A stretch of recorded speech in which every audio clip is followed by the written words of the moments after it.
the lands between does not announce its secrets. It holds them quietly, the way old stone holds warmth long after the fire has gone cold. There are things buried in this world that most travelers pass without ever recognizing. Truths folded into item descriptions and shadow-cast architecture in the way a figure stands alone against a fading sky. Before you drift any further, consider subscribing for more journey like this, and let me know where you're watching from tonight. There is a principle woven into the very design of the Elden Ring world that is easy to miss because it operates so quietly. The world does not label its mysteries. It does not place a sign beside a strange detail and invite you to examine it. Instead, it trusts that those who are drawn to look, who pause at the edge of a ruined archway and notice the carving in the stone, who read the final line of a weapon's description and feel that something more is being said, those are the ones who will begin to understand. This quality of concealment is not accidental. It reflects something deep about the civilization that shaped the lands between, a civilization that encoded meaning into everything, from the pattern on a bracelet to the direction a statue faces, and then walked away and left it all to be found or not found. The Elden Ring is not simply a powerful artifact. It is the collected natural order of the world, the laws of existence given a form that could be named and revered. Before it shattered, it represented something close to completeness, a harmony between death and life, between the waxing and waning of things. What is so rarely spoken about is that this harmony was never fixed. The Elden Ring changed over time. Its composition shifted as those who wielded power over it imposed their will upon what it contained. This means that the version of the Elden Ring that players encounter during the events of the game is not the original Elden Ring. It has been altered at least once in ways that still shape everything that happens in the present. Understanding this is the first thread to pull, because once you begin tugging at it, the whole fabric of the world starts to move. The greater will is the entity behind the Elden Ring, the vast and distant intelligence that placed this instrument of order into the world and entrusted its care to a mortal vessel. But the greater will does not speak. It does not explain its intentions. Its communication arrives through intermediaries, through the two fingers, through the Elden Beast, through a chain of delegation so long that by the time its will touches human lives, it has passed through so many hands that no one alive can say with certainty what it originally intended. This distance is part of what makes the hidden lore so layered. The characters who built the world's institutions were not acting on clear divine instruction. They were interpreting gestures, following signals, and building entire civilizations on the strength of their interpretation. Every hidden detail in the lands between is in some way a product of that uncertainty. Marika's nature is the deepest concealment in the game, and the most extraordinary thing about it is how long it was hidden in plain sight. The Elden Ring carries a pattern upon it, a crosshatch design that appears again and again throughout the world. It is on the door that bars entry to the Erdtree. It appears on certain talismans. It is present in the mask of confidence, woven into the threads across the mouthpiece in a deliberate and careful way. This pattern belongs to Radagon. It is his seal, his symbol, the mark that defines his nature. And yet it appears on the Elden Ring itself, on the very instrument that is supposed to represent divine order. The reason is not that Radagon designed the Elden Ring. The reason is that Radagon and Marika are the same being. This revelation changes everything about how the world's history reads. Marika did not simply choose Radagon as her second husband after she and Godfrey parted ways. She became him, or he emerged from her, or both things happened at once, in a way that makes linear explanation feel inadequate. What the lore suggests gathered across many scattered item descriptions and environmental details, is that Radagon was always a part of Marika, a second self that became separate enough to be named, to be seen, to hold a sword and love a woman and fight wars and sign his seal upon things. But the origin remains the same: one being, one source, two expressions. The implications of this for the lands between are enormous and quietly devastating. When Radagon married Renala of the Full Moon, he was in some sense a part of Marika marrying the Queen of Caria. When Radagon left Renala to return to Leyndell and become the second Elden Lord at Marika's side, that departure encoded a tragedy into the foundations of the Academy and everything the Carians built. Renala's grief was not simply the grief of a woman abandoned. It was the grief of a civilization, of a lineage, of an entire school of sorcery, all of it wounded by the departure of someone who was arguably never entirely his own person to give. Renala herself is one of the most quietly complex figures in the world. She does not appear to the player as she was in her prime. By the time the Tarnished arrives, she has retreated somewhere between waking and dreaming, sitting in the center of a sea of golden light, surrounded by the juvenile scholars she endlessly remakes. But the details around her tell the story of who she was before the withdrawal. She was a queen of considerable power and intellectual command, the head of the Academy of Raya Lucaria, an institution that bent the laws of reality through the focused study of glintstone sorcery. She held the Academy together through force of will and through something that was genuinely extraordinary, which was the love of a man who was already spoken for by fate. Renala's amber egg is the physical vessel of her grief and her power simultaneously. After Radagon departed and left her the ring, she came to hold within that egg the great rune of the Unborn, a fragment of the Elden Ring given to her by Radagon himself. This rune granted her the ability to rebirth, to remake the shape of a living being from something close to nothing. The scholars she surrounds herself with have been reborn over and over. They sing to her. They call her name in the way that children call for a mother they are not certain is present. The lullaby they sing during the encounter with her is not decorative. It contains within it a word, umbra, which refers specifically to the region of deepest shadow during a lunar eclipse. These children are being reborn in the shadow of her moon. The poetry of that detail was not an accident. The ring Radagon gave Renala at their betrothal was kept after he left, held in a locked chest inside her boss room, preserved with a kind of painful care that speaks to how much the leaving cost her.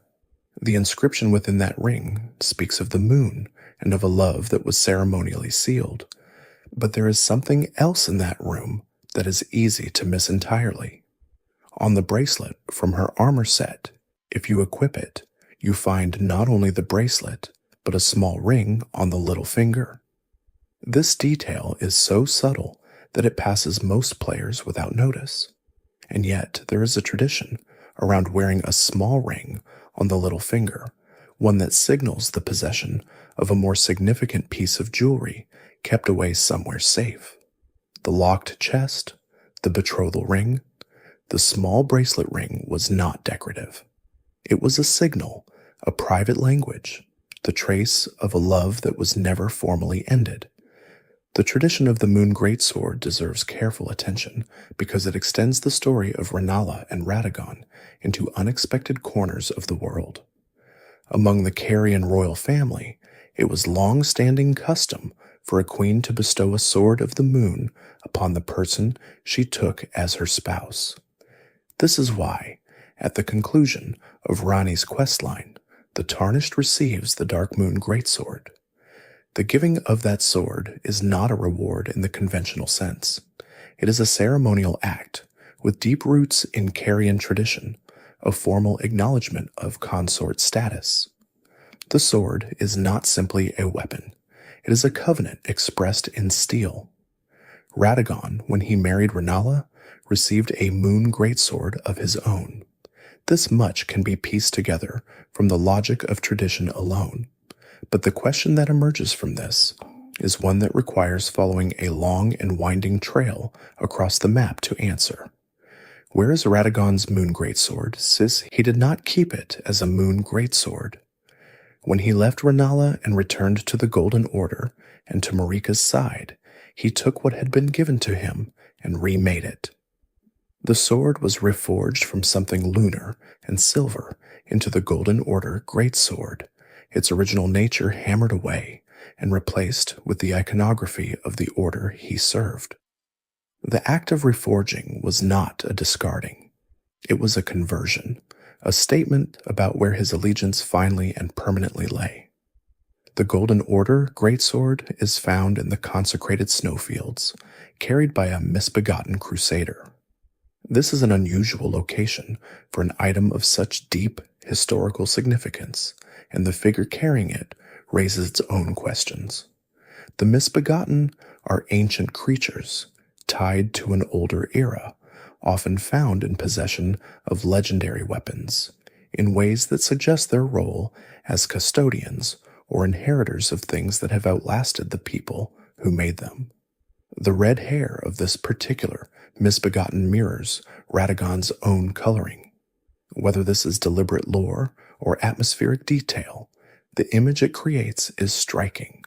Something that was once Renala's gift, transformed once already by Radagon's departure, now resting in the hands of something primal and ancient in a snowfield far from everything it once meant.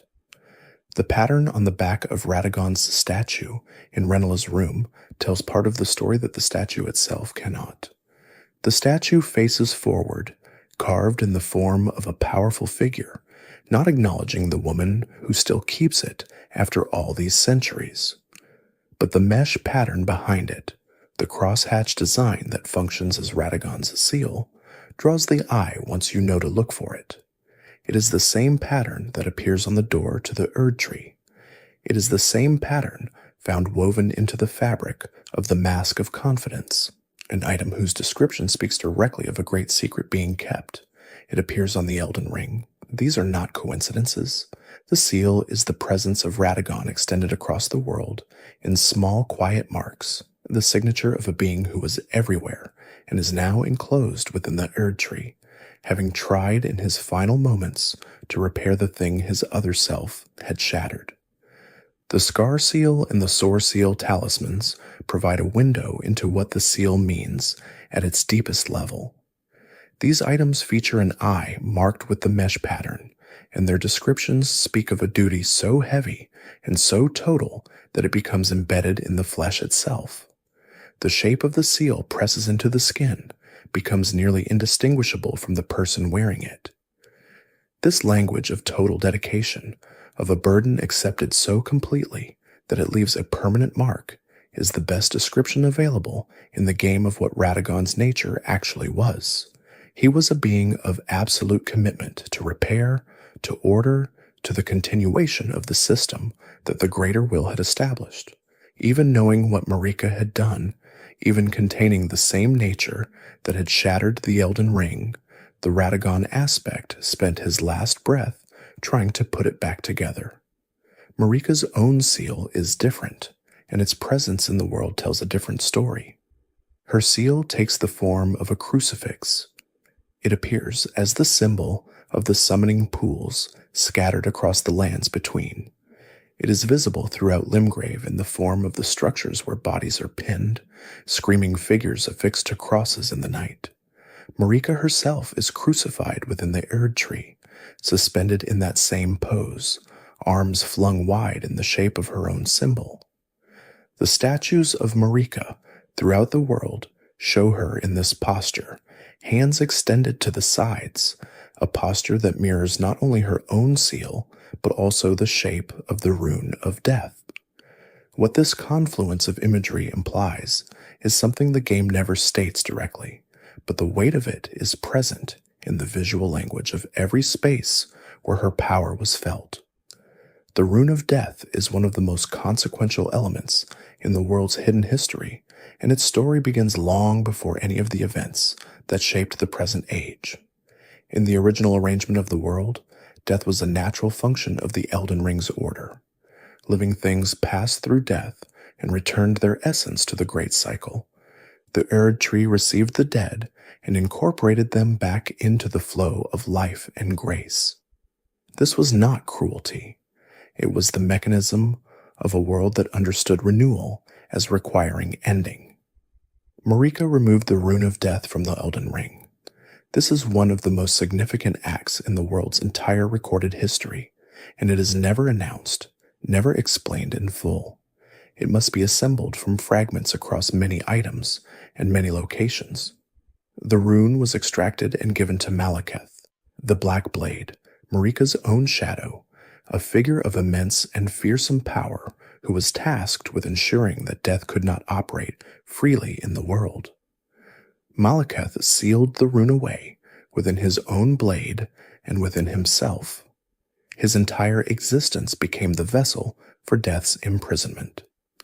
The consequences of this removal rippled outward in ways that are still unfolding during the events of the game. Because death was removed from the Elden Ring's order, the lands between filled with the undying. The death root began to spread, death manifesting in a corrupted and uncontrolled form wherever the seal Maliketh maintained showed any weakness. The ancient dragon Gurunk, who is Maliketh in a different expression of himself, consumes deathroot in an attempt to contain this overflow, to hold back the tide of something that was never meant to be held back in the first place. The whole system strains under the weight of an absence that was never designed into the world. Why Marika removed the Rune of Death is a question that the lore approaches from multiple angles without ever delivering a single complete answer. One reading is that she did it as an act of mercy, or something she understood as mercy. The age of the Erdtree required belief, required the continuation of grace, and death in its natural form posed a threat to that continuity. Another reading is that she did it as an act of grief. There is evidence scattered through item descriptions that Marika lost someone she loved to death before the age she built had truly taken hold, and that the removal of the Rune of Death was in some way a response to that loss, a refusal to accept that the world she governed would keep taking from her. The loved one most often connected to this act is Godwyn the Golden, her firstborn son. But the timing is complex and contested, and a careful reading of the available lore suggests that the removal of the Rune of Death predates the events that would lead to Godwyn's death by a substantial period. This means the motive cannot be reduced simply to grief over him. The removal was strategic in a way that suggests long-term planning rather than immediate emotional response. Marika saw what death was doing to the world she wanted to build, and she made a choice that she must have understood was irreversible. The question of whether that choice was right is one of the deepest moral questions the game asks without ever posing directly. Maliketh was the instrument of that choice, and his existence is one of the most poignant in the game precisely because of what he was asked to become. He was Marika's shadow, formed from her own essence, shaped to serve as a guardian and an executor of her will. When she placed the Rune of Death within him, she transformed him from a companion into a prison. His power became inseparable from his burden. Everything he is capable of as a fighter, the black flame that drains the life from anything it touches, the blade that carries the weight of finality, all of it flows from the sealed rune he was made to contain. He did not choose this. He was made for it. The Night of the Black Knives is the event that separates the old world from the one the player inhabits, and it is also one of the most elaborately hidden stories in the game. On a single night, a group of assassins struck simultaneously across the lands between. Their targets were the demigods, the children of Marika and Radagon, the inheritors of the shards that would become the great runes after the Shattering. The most significant strike that night was the one against Godwyn the Golden. Godwyn was the first of the demigods to die, but the manner of his death was unlike anything the world had seen. The black knives used that night were made from a fragment of the Rune of Death, shards of the sealed power that Maliketh guarded. These fragments were stolen somehow and used to forge weapons that could kill a demigod not merely in body, but in soul.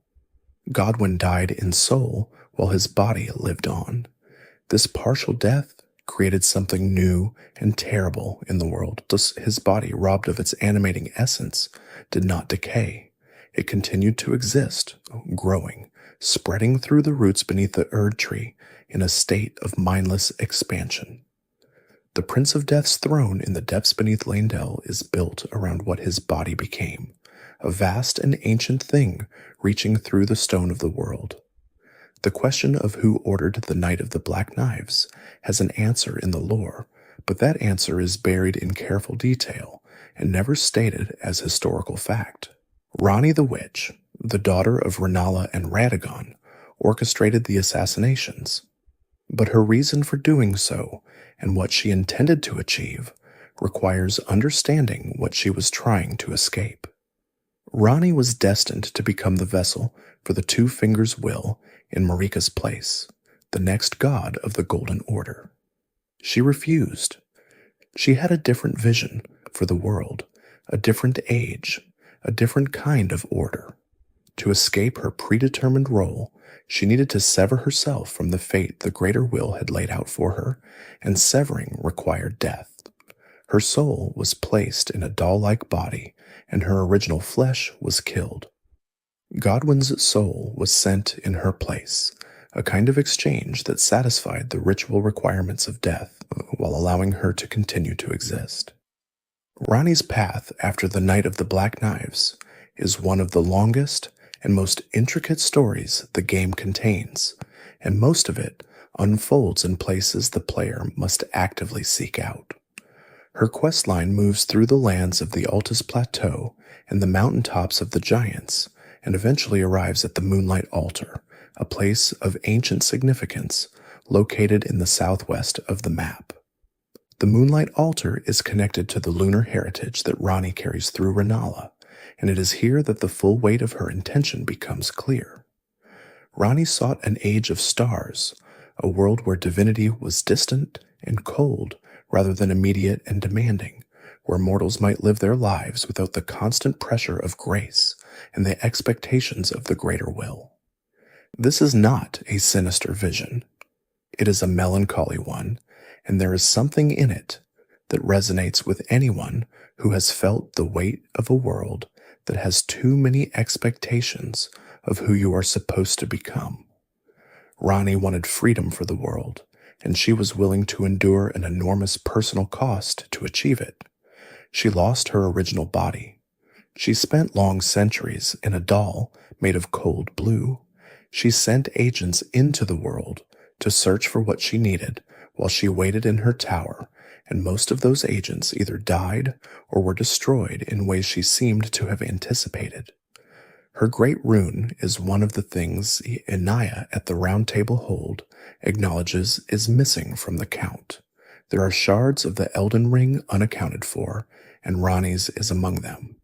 She is said to have cast it aside, discarded it as part of her refusal of the destiny the Greater Will had assigned her.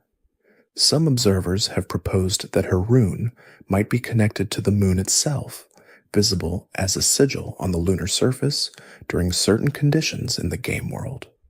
The moon bears her presence in a way that feels less like coincidence and more like a final resting place for something she chose to give up. The 2 fingers and the 3 fingers represent one of the most quietly unsettling splits in the world's cosmology, and understanding what they are and what they want changes how every other element of the story reads. The 2 fingers serve the Greater Will. They are the intermediaries between that distant divine intelligence and the world, functioning as translators of a will that does not communicate directly. They reside in their own sanctuaries throughout the lands between, attended by finger readers who interpret their movements as prophecy. The Three Fingers are something else entirely, and encountering them requires a journey to the deepest and most hidden place in the game. To find the Frenzied Flame prescription, a player must strip away every item, every armor piece, every weapon, and descend naked into a dungeon beneath Leyndell. The imagery of this approach is deliberate. To reach the Lord of Chaos, you must arrive without any of the protections and identities that the world assigns you. The Three Fingers are the vessel or the emanation of the outer god known as the Scarlet Flame, or by a name that the game renders most directly as the Frenzied Flame. Their offer is total: burn everything, erase the distinction between all things, return the world to a formless state where suffering is impossible because differentiation is impossible. The philosophical weight of this option is substantial. The Frenzied Flame does not promise happiness or peace in any conventional sense. It promises the end of the conditions that make suffering possible by ending the conditions that make anything possible. It is annihilation presented as mercy, and the fact that this is one of the valid endings of the game says something about the seriousness with which the world was constructed. No single ending is presented as unambiguously correct. Each one carries its own logic and its own costs. Hieta is the character most associated with the Frenzied Flame questline, and her path is one of the most affecting in a game full of affecting paths. She appears first as a blind woman wandering the outskirts of early areas, requesting shabriri grapes, which she consumes in a way that suggests she is not eating them for sustenance. As her quest progresses, it becomes clear that she is following a path towards something she can feel but not see, guided by a calling that she did not choose and does not fully understand. By the time she reaches the depths beneath Leyndell, she has become a finger maiden, dedicating herself to the Three Fingers. What makes Hieta's story particularly quiet and devastating is the lack of drama in her dedication. She is not a zealot. She is not certain. She is a person following something she cannot name, toward a destination she cannot see, and she accepts it all with a gentleness that the game does not editorialize about. She simply goes where the path leads. The implication of her story is that the Frenzied Flame does not only attract the violent or the despairing, it also finds those who have simply run out of other directions to walk in.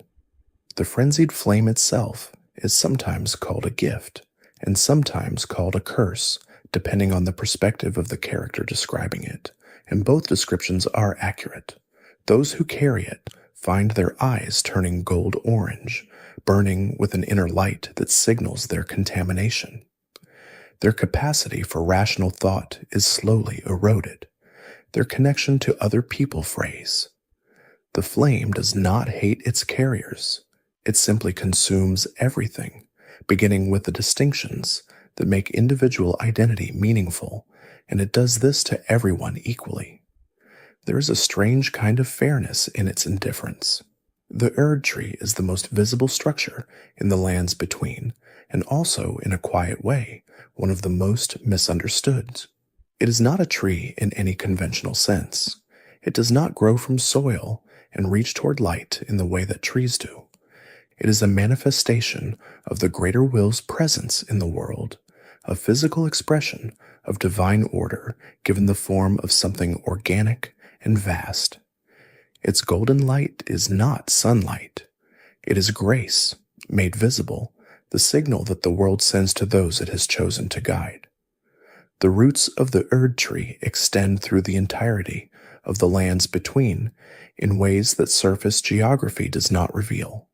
They reach into the depths beneath Leyndell, into the underground regions where the eternal cities were buried, into the deep-root depths where what remains of Godwyn continues its mindless expansion. The roots carry something as well, nutrients for the tree above, yes, but also the processed essence of the dead. When a person dies in the lands between and their ghost fades, What they were does not simply disappear. It travels, through grace, through the root system, back to the Erdtree. This is what the Erdtree offers, not heaven in any personal sense, but a return to the cycle, a dissolution into something that continues even if you yourself do not. Before the Erdtree, there was the Great Tree. Root resin speaks of the Erdtree's roots once being entwined with those of the Great Tree, suggesting a relationship between the two that was intimate enough to be called mergence. The Great Tree is associated with the Crucible, the ancient and formless source of life from which all the shapes of living things originally emerged. Crucible Knights, the most ancient of Marika's warriors, wear armor ornamented with the imagery of growth and early life, scales and tails, and the suggestions of forms that have not yet decided what they will become. They are custodians of something older than the Golden Order, something that the Order built itself on top of without fully acknowledging. The Crucible is where the oldest lore in the game originates, and it is a subject approached with great care by those who wrote the world because it touches on things that predate the cosmological framework most players become familiar with. In the age of the Crucible, the world was not organized. Life proliferated in forms that were not fixed, that contained multitudes, that expressed the possibility of every shape simultaneously. The creatures of this age, reflected in the tail attacks of Crucible Knights and in the armor pieces associated with them, were things with attributes that later ages would distribute across many separate species, all contained in one form. This is why the Crucible Knight Siluria's tree helm is significant.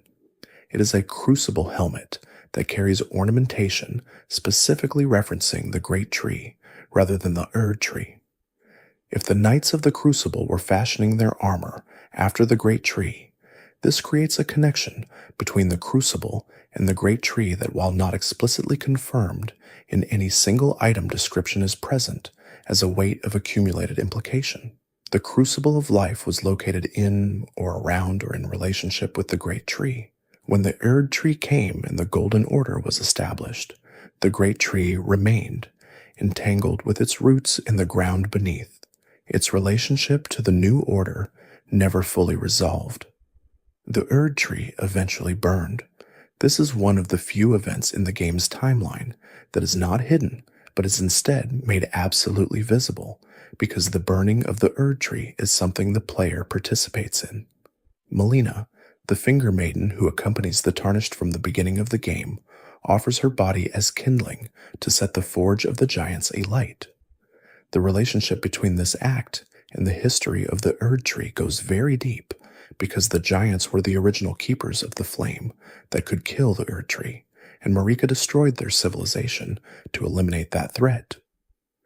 She failed to destroy all of them.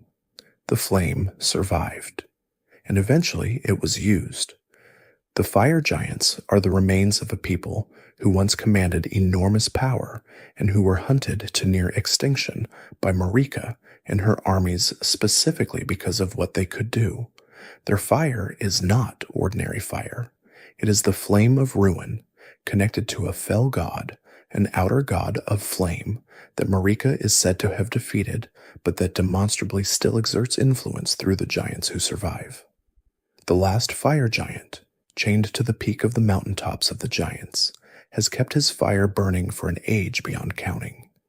He is not guarding it. He is imprisoned with it, made into a living vessel for something that was never fully killed. Marika's campaign against the giants is one of the darkest moments in a world full of dark moments. The giants had committed no recent transgression. They were destroyed because they were capable of something Marika did not want to exist. The fell god's flame could burn the Erdtree, the symbol and structure of her entire divine order, and so those who carried that flame had to be eliminated. The logic is the logic of power protecting itself, and it is not presented with any particular pride or heroism in the world's record. The one-eyed shield, associated with the siege of the Flame Fortress, describes Marika as having slain the Fell God, but the flame of the Fell God clarifies that the god itself merely went dormant within the giants who survived. She suppressed it. She did not end it. What the last fire giant felt across those uncountable years of imprisonment is not something the lore addresses directly. He does not speak. He attacks. He expresses something through the scale and fury of his body rather than through language. But the posture of his imprisonment, chained and maintained as the final vessel of a fire that his entire people died to protect, contains an implicit tragedy that the game is content to let you feel without explaining it to you. The Shattering is the name given to the event that broke the Elden Ring and sent the great runes scattering to the demigods, beginning the war that devastated the lands between and left it in the condition the player inherits. But the Shattering did not come from nowhere. It was a decision made under pressure, a response to a grief and a rage that Marika had carried since the night of the Black Knives, and perhaps since long before. Marika shattered the Elden Ring herself. This is not a theory. It is confirmed by the items associated with the event, and by the posture in which she is found suspended within the Erdtree, the shattered Elden Ring surrounding her, the fragments of what she unmade still orbiting the act of unmaking. Why she did this is the question that animates the entire game without ever receiving a single definitive answer. One possibility is that she did it out of grief for Godwin. Another is that she did it as a form of rebellion against the greater will, a refusal to continue performing the function she had been assigned. Another is that she had long been waiting for a reason, and the Night of the Black Knives provided it. The most encompassing reading is that Marika had been slowly becoming something different from what she had been when she first accepted grace, and that by the time she shattered the Elden Ring, she was no longer acting as its devoted keeper. She had lost faith, or what she had was no longer faith in the conventional sense, or she had concluded that the order she had spent her eternal life maintaining was not serving the world it was supposed to serve. The Erdtree took the dead and processed them and returned them, but it did not restore them. It did not give them back. It gave back something in the abstract that could not be recognized by anyone who had loved them personally. This is not a small thing to ask of a god. The demigods who received the shards of the Elden Ring after the Shattering did not receive them as a gift. They received them as the sudden and terrible weight of responsibility meeting the sudden and terrible removal of any stable order to organize around. The Shattering meant that the framework that had guided the lands between for an age was gone. In its place was a power distributed among people who had been raised as inheritors of a functional system and were now holding pieces of a broken one. The war that followed was called the Shattering, and while it shares its name with the event that preceded it, the two are distinct. The breaking of the ring and the war among the demigods are related but not identical. The war had its own shape, its own turning points, its own devastations. The most significant of those devastations was the clash between Malenia and Radahn. This encounter is sometimes described as the greatest battle in the history of the lands between, and the evidence in the world suggests this description is not hyperbole. Malenia, the blade of Miquella, is a demigod who has carried the scarlet rot within her since birth. She is not infected by it in the way that a person might contract a disease. She is its vessel, the living medium through which this outer god expresses itself in the world. Every wound she receives feeds back into her through the scarlet rot's escalation. Every loss she endures is countered by the bloom that the ray produces, a terrible flowering of death that expands from her body outward into everything around her. She has spent her entire life managing this condition and refusing to let it define her. In the battle with Radahn, she released it. Radahn is the son of Renala and Radagon, meaning he carries both the legacy of the Carians and the legacy of the Golden Order within him. He was trained in the art of war, and specifically in the art of gravity magic, under the tutelage of the centaurs of the Altus Plateau. His mastery of gravity sorcery was complete enough that he applied it to himself, using it to bear his own enormous weight on a horse that by any ordinary measure should have been unable to carry him. The horse's name was Leonard. Radahn fed Leonard and kept him near even after the scarlet rot had taken Radahn's mind, because whatever the rot destroyed in him, the bond with the horse was the last thing to go if the battle between Malenia and Radahn ended without a clear victor in any conventional sense. Malenia bloomed. The scarlet rot poured outward and transformed the region of Caelid from a living landscape into something toxic and dying. Radahn was left not dead but diminished, his mind eaten away, his power sustained but his self almost entirely gone. He remained in Caelid, held in place by his own gravity magic, still fighting against anything that came near him, because fighting was all that remained once everything else had been stripped away. The Tarnished who encounters him is not restoring him to anything. There is nothing to restore. The encounter is a mercy of a particular and terrible kind. Malenia retreated to the Erdtree after the battle, and she did not retreat in triumph. She retreated because her brother was there. Miquella is the other half of her story, and the story of Miquella is perhaps the saddest in a world with a great many sad stories. Miquella was born with Malenia, both of them children of Radagon and Marika, both of them carrying conditions that no divine lineage had prepared anyone to understand.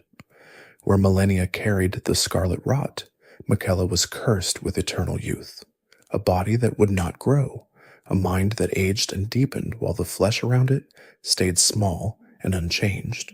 He could not grow up. He could not become what he might have been. He spent his long life searching for a cure that he could not find through conventional means, and eventually concluded he would have to make one. The Erdtree is the result of that search. Miquella used his own blood and his own Golden Order incantation craft to attempt to grow an alternative to the Erdtree, something that would offer grace, independent of the greater will, something that his sister and others cursed by the existing order might find refuge under. The Erdtree was ambitious beyond measure and ultimately incomplete. It did not grow to the scale he envisioned. It did not provide the alternative divine system he imagined, and Miquella himself was pulled from it before it could be completed. Mohg, Lord of Blood, the other great child of Marika, the one whose divine status was hidden and suppressed, stole Miquella from the Erdtree. He carried the sleeping form of the young-looking demigod into his own palace in the underground, into a place called Mohgwyn Palace, and laid him in a cocoon of golden light. Mohg believed that with enough blood and enough devotion, he could wake Miquella from his slumber and ascend with him to a kind of bloody divine partnership. What the lore makes quietly clear is that Mohg was mistaken about the nature of his relationship with Miquella. The devotion was entirely his own. When the Tarnished defeats Mohg and reaches the cocoon, the arm that emerges is thin and without any sense of welcome. Miquella is not awakened there. Godrick the Grafted is the first major demigod most players encounter, and his story is the most visibly grotesque in a world with considerable competition for that distinction. He is the weakest of the demigods by bloodline, the most distant from the main line of Marika and Radagon's power, and he responded to this insufficiency by grafting, adding the limbs and attributes of others to himself in an increasingly desperate attempt to compensate for what he felt he lacked. His domain at Stormvale Castle is littered with the results of his compulsion, with arms growing from structures, with human forms partially absorbed into chimeric masses, with the aftermath of a practice that is not presented as evil in any simple moralistic way, but as the product of a profound and lifelong shame. Godrick was terrified. He had lived his entire life in the shadow of greater demigods, and he had fled from Malenia during her march, an act of cowardice that the world did not forgive or forget. He is called Godrick the Grafted by the world, and he is called other things by those who were closest to the events of that flight. His response to this shame was to accumulate, to add to himself, to make himself larger and more formidable through external addition in place of the internal development he could not achieve. The great rune he carries gives him a tiny reflected fraction of every attribute associated with the other great rune holders, a confirmation that even his divine inheritance is derivative. The grafting itself carries a kind of frantic energy when you study the architecture of Stormveil. This was not a kingdom that was built calmly. It was a kingdom that was assembled under pressure that reflects the psychology of its ruler in the jumbled and urgent quality of the accumulation. There is something in every corner of Stormveil that says its lord was afraid, and everything he built was an attempt to be less afraid, and none of it worked. Rykard, Lord of Blasphemy, chose a path as deliberately strange as Godrick's, but from a position of considerably more initial power. Where Godrick grafted others onto himself, Rykard offered himself to something else, to the ancient serpent god that had long lurked beneath the volcano manor. He entered into the serpent, became consumed by it, and in doing so pursued a form of immortality that was grounded not in divine grace, but in the most ancient and physical of hungers. The serpent feeds. It continues. It does not require the approval of any greater will or any established order. Volcano Manor is the physical expression of Rykard's worldview, a place that was already associated with Praetorian thinking, with assassination, with the rejection of the Erdtree's legitimacy. The hunters gathered there under his patronage were not simply killers. They were philosophers of a particular kind, people who had concluded that the Erdtree's order was neither just nor necessary, and who were acting on that conclusion in the most direct way they could. Rykard himself had embraced something older and more fundamental than divine order. He had embraced appetite. What Rykard became is difficult to look at directly, and perhaps that is part of the point. He is not simply a monster. He is a demigod who made a considered choice and followed it to its logical extreme, and the extreme is enormous and strange and almost impossible to categorize. His dialogue before the fight is not the ranting of someone who has lost their mind. He is coherent. He is even, in a strange way, hospitable. He invites the Tarnished to be devoured as an act of welcome. This is consistent internally with a worldview that has reduced all relationships to the question of what presumes to consume what. Morgott the Omen King is one of the most complex figures in the game, and the full depth of his complexity is not available to players who encounter him only as a boss. He is the son of Marika and Radagon, who was born bearing the Omen curse, the horns and the power that marks someone as having too much of the old Crucible in their blood. He was locked away beneath the capital the way all omens were locked away, thrown into the sewers with his brother Mohg, born into rejection by the very divine order his parents represented. And yet, Morgott defended Leyndell. He stood at the gate of the city and fought against every Tarnished who sought to enter and approach the Erdtree under the name of Morgott the Fell Omen, disguising his true nature beneath a different face so that his protected city would not know who was keeping them safe. He gave everything to an institution that had rejected him at birth, that had imprisoned him before he could choose, that had denied him a place in the world simply because of what he carried. He served not because he was rewarded, but because he believed the order of the Erdtree was worth protecting, even when that order had never protected him. The tragedy of Morgott is the tragedy of the believer who serves faithfully and never receives the faith's promised returns. He was not naive about his situation.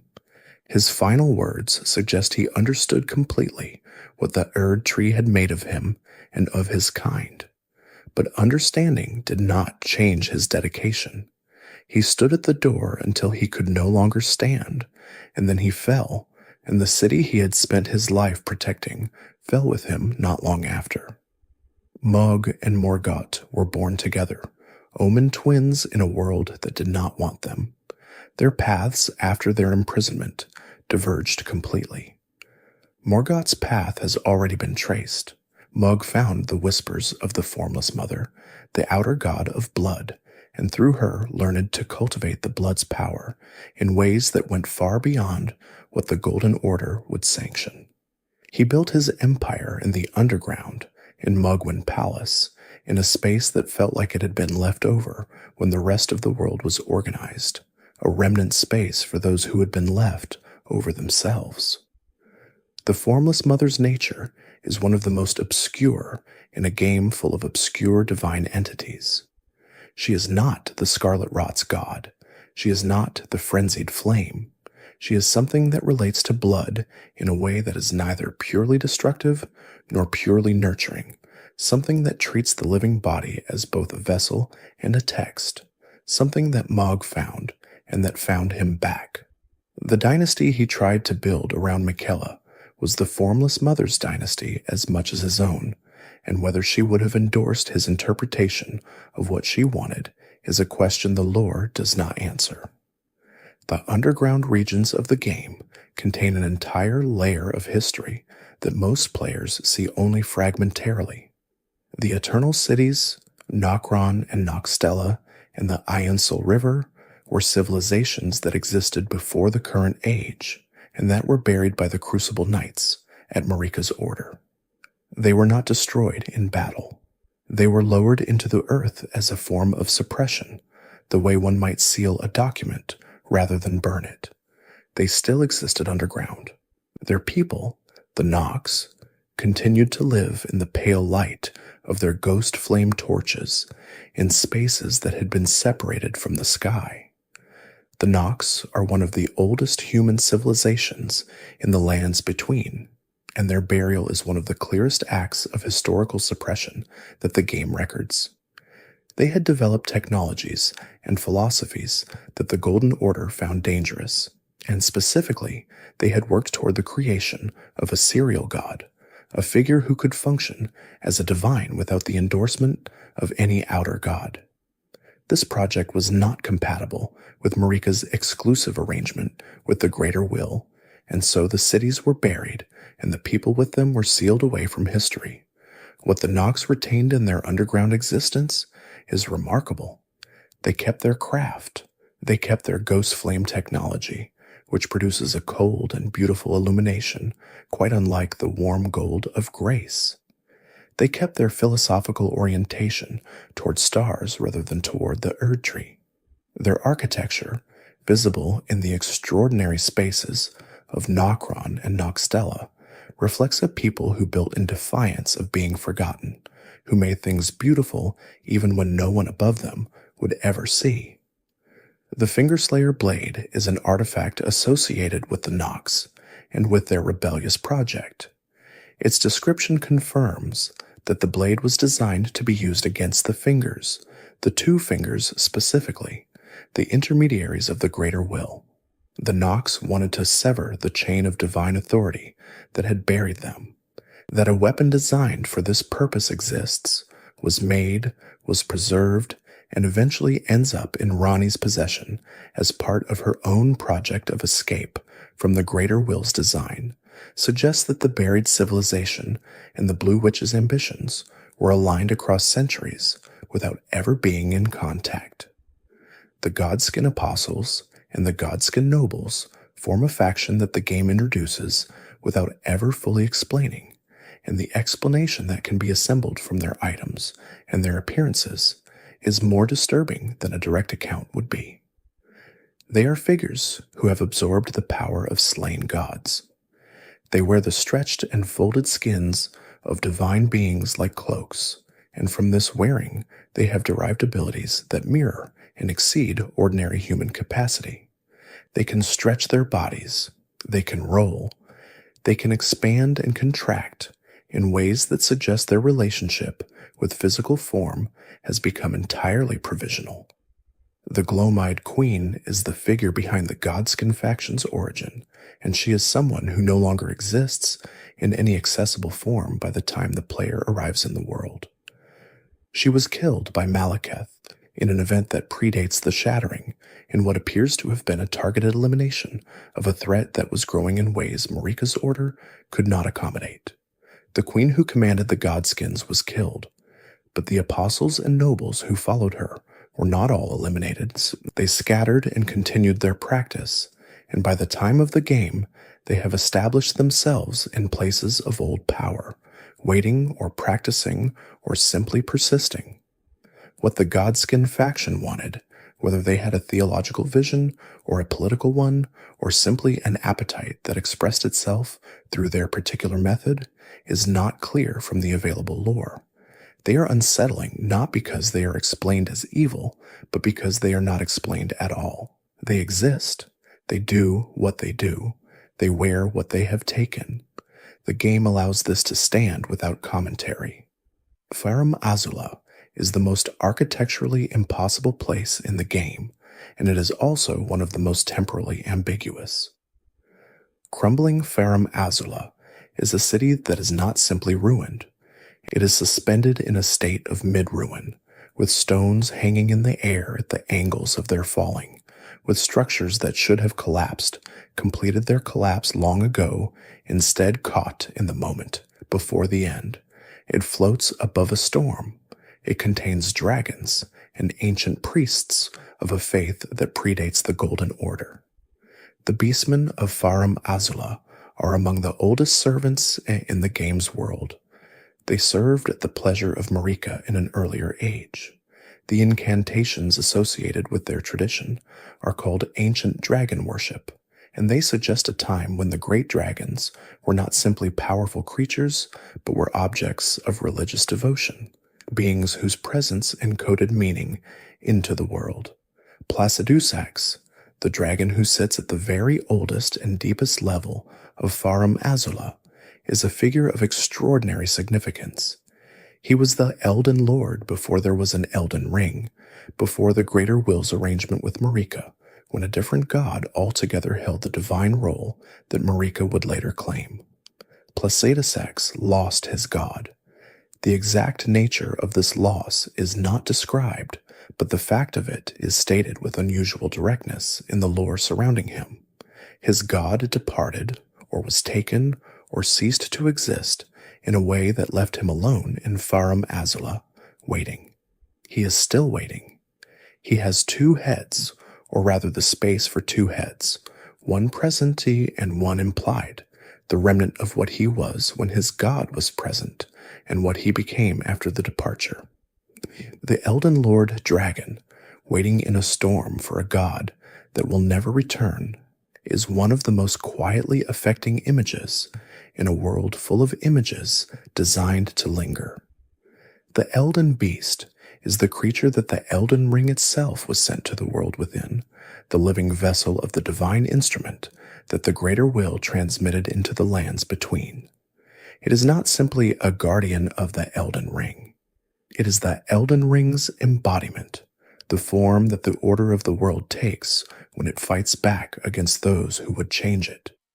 When the Tarnished fights the Elden Beast, they are fighting against the world as it has been, against the accumulated order of an age, against the Greater Will's investment in maintaining what it established. The Elden Beast's design is extraordinary in a way that repays attention. It is made of stars and of the stuff that fills the space between stars. Its body is not simply flesh.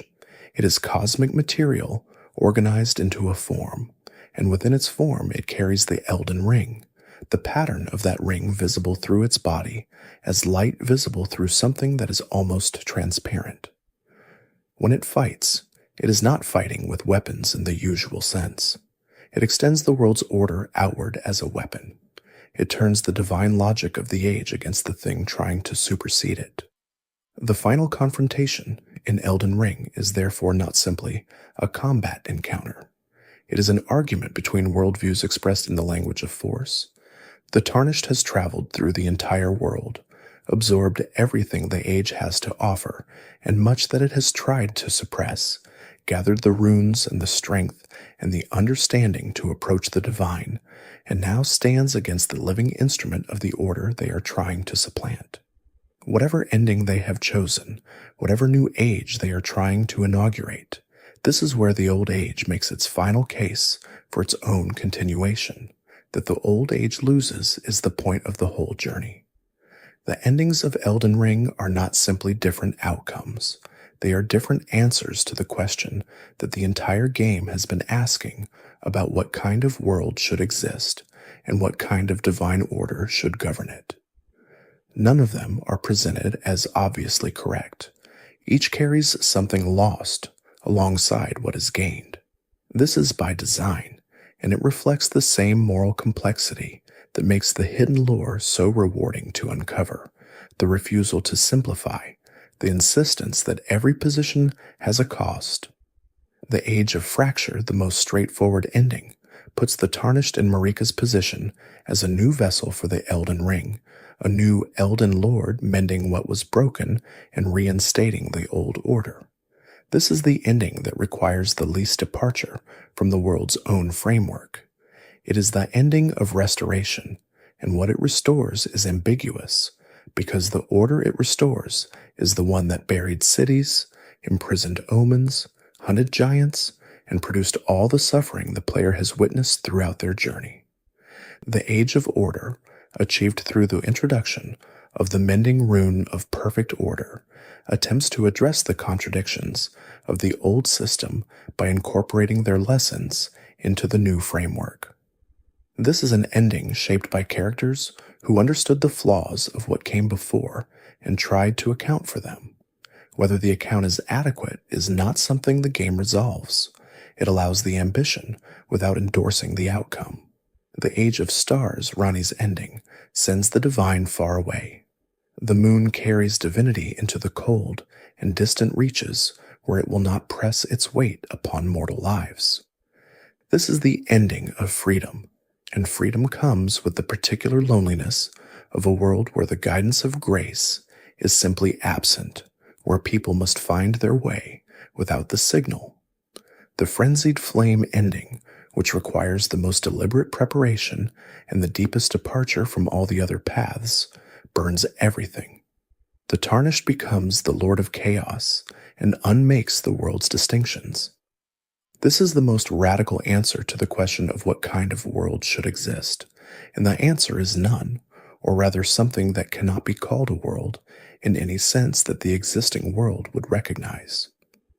Malenia, the Finger Maiden who has accompanied and sacrificed for the Tarnished throughout the journey, explicitly abandons them if this path is taken, and she promises to return as an enemy.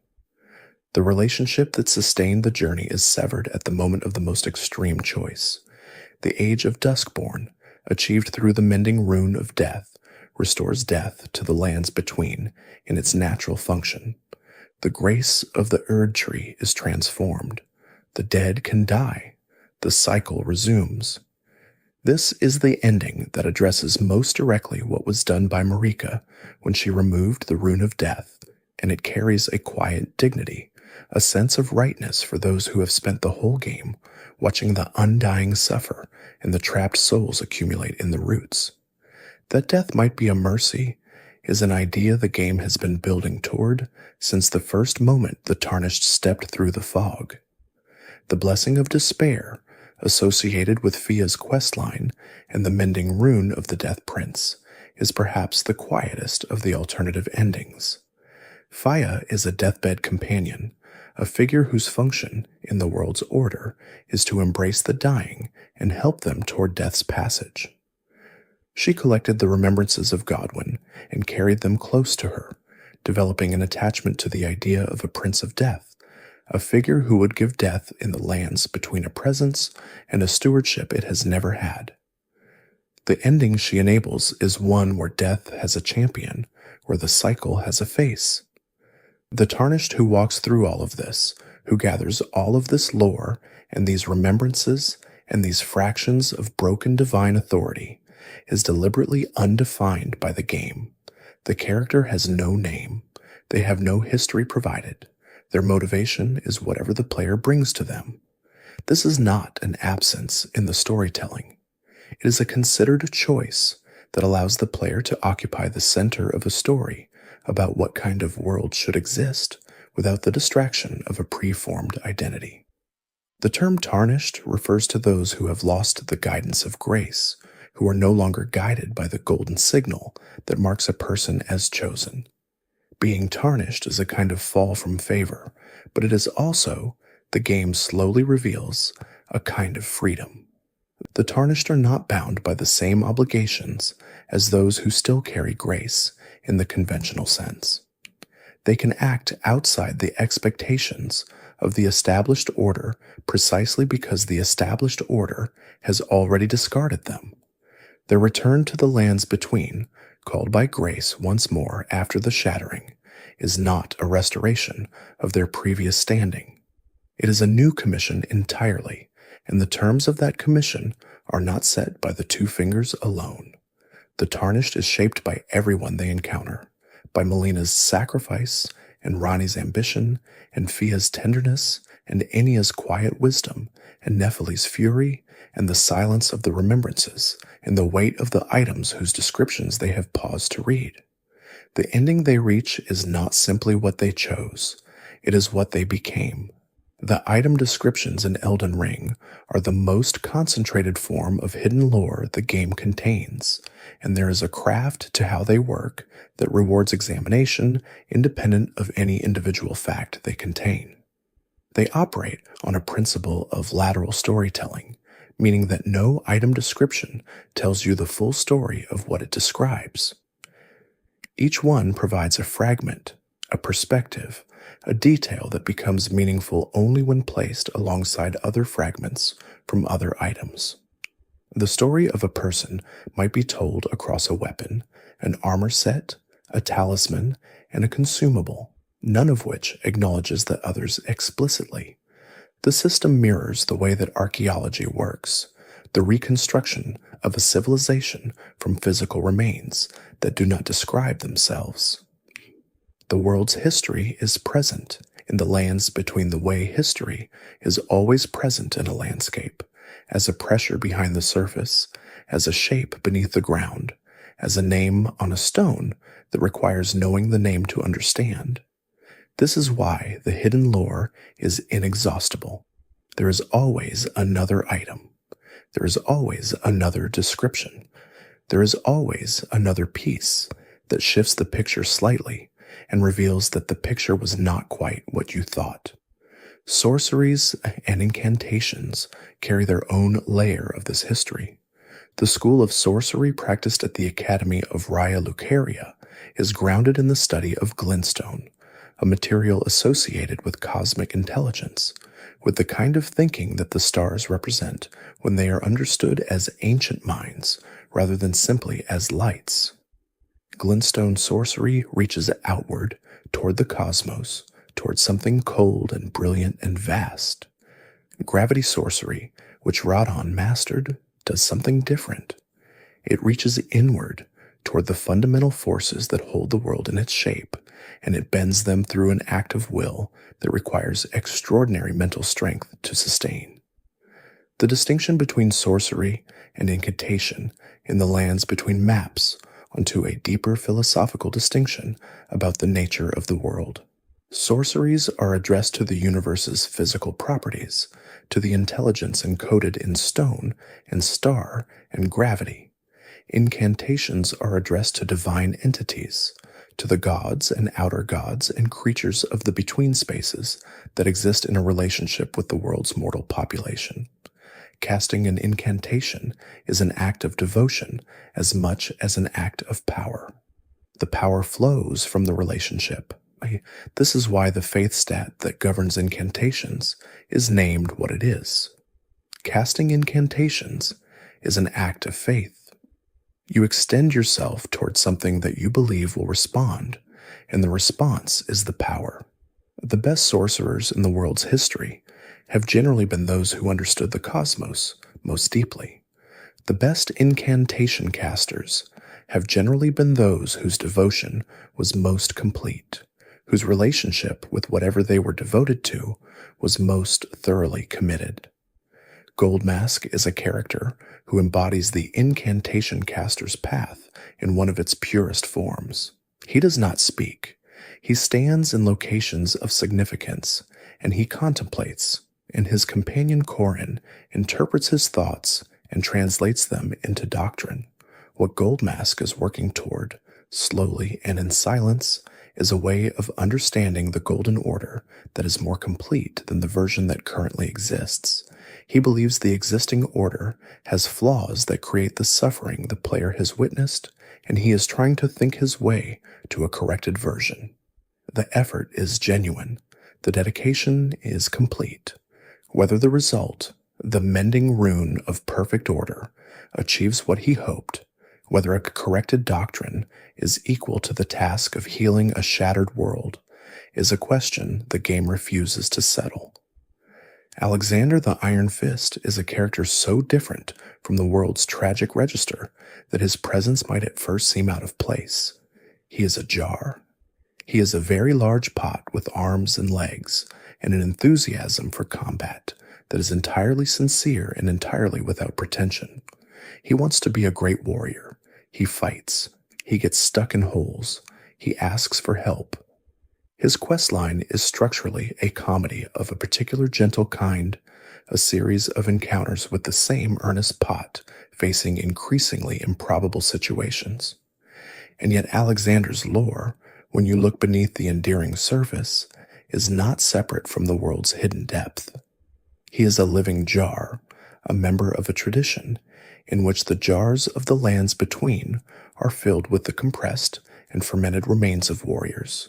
The contents of a jar are the legacy of those who died and were placed within it, their strength and their experience literally incorporated into the clay and available to whoever inherits the jar's power. Alexander carries all of that within him, and his quest to become the greatest warrior he can be is in part a quest to be worthy of what he contains.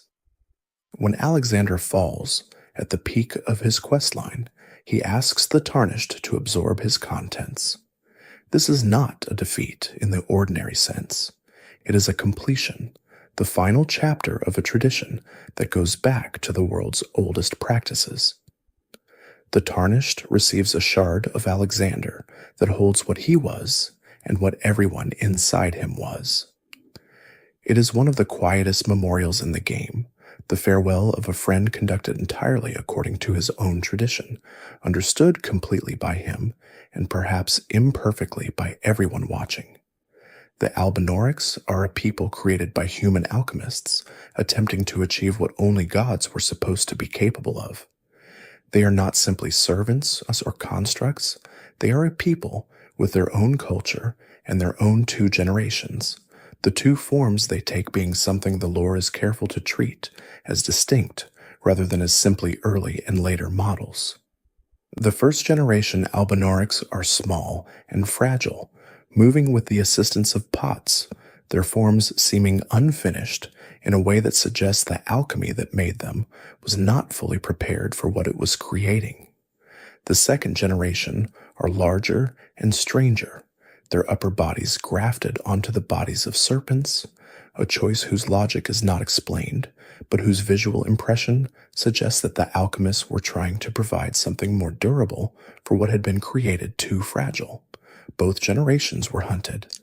The Albinaurics are not part of the Golden Order's hierarchy in any acknowledged way, and their existence as created people in a world where the Divine Order defined legitimate life made them targets.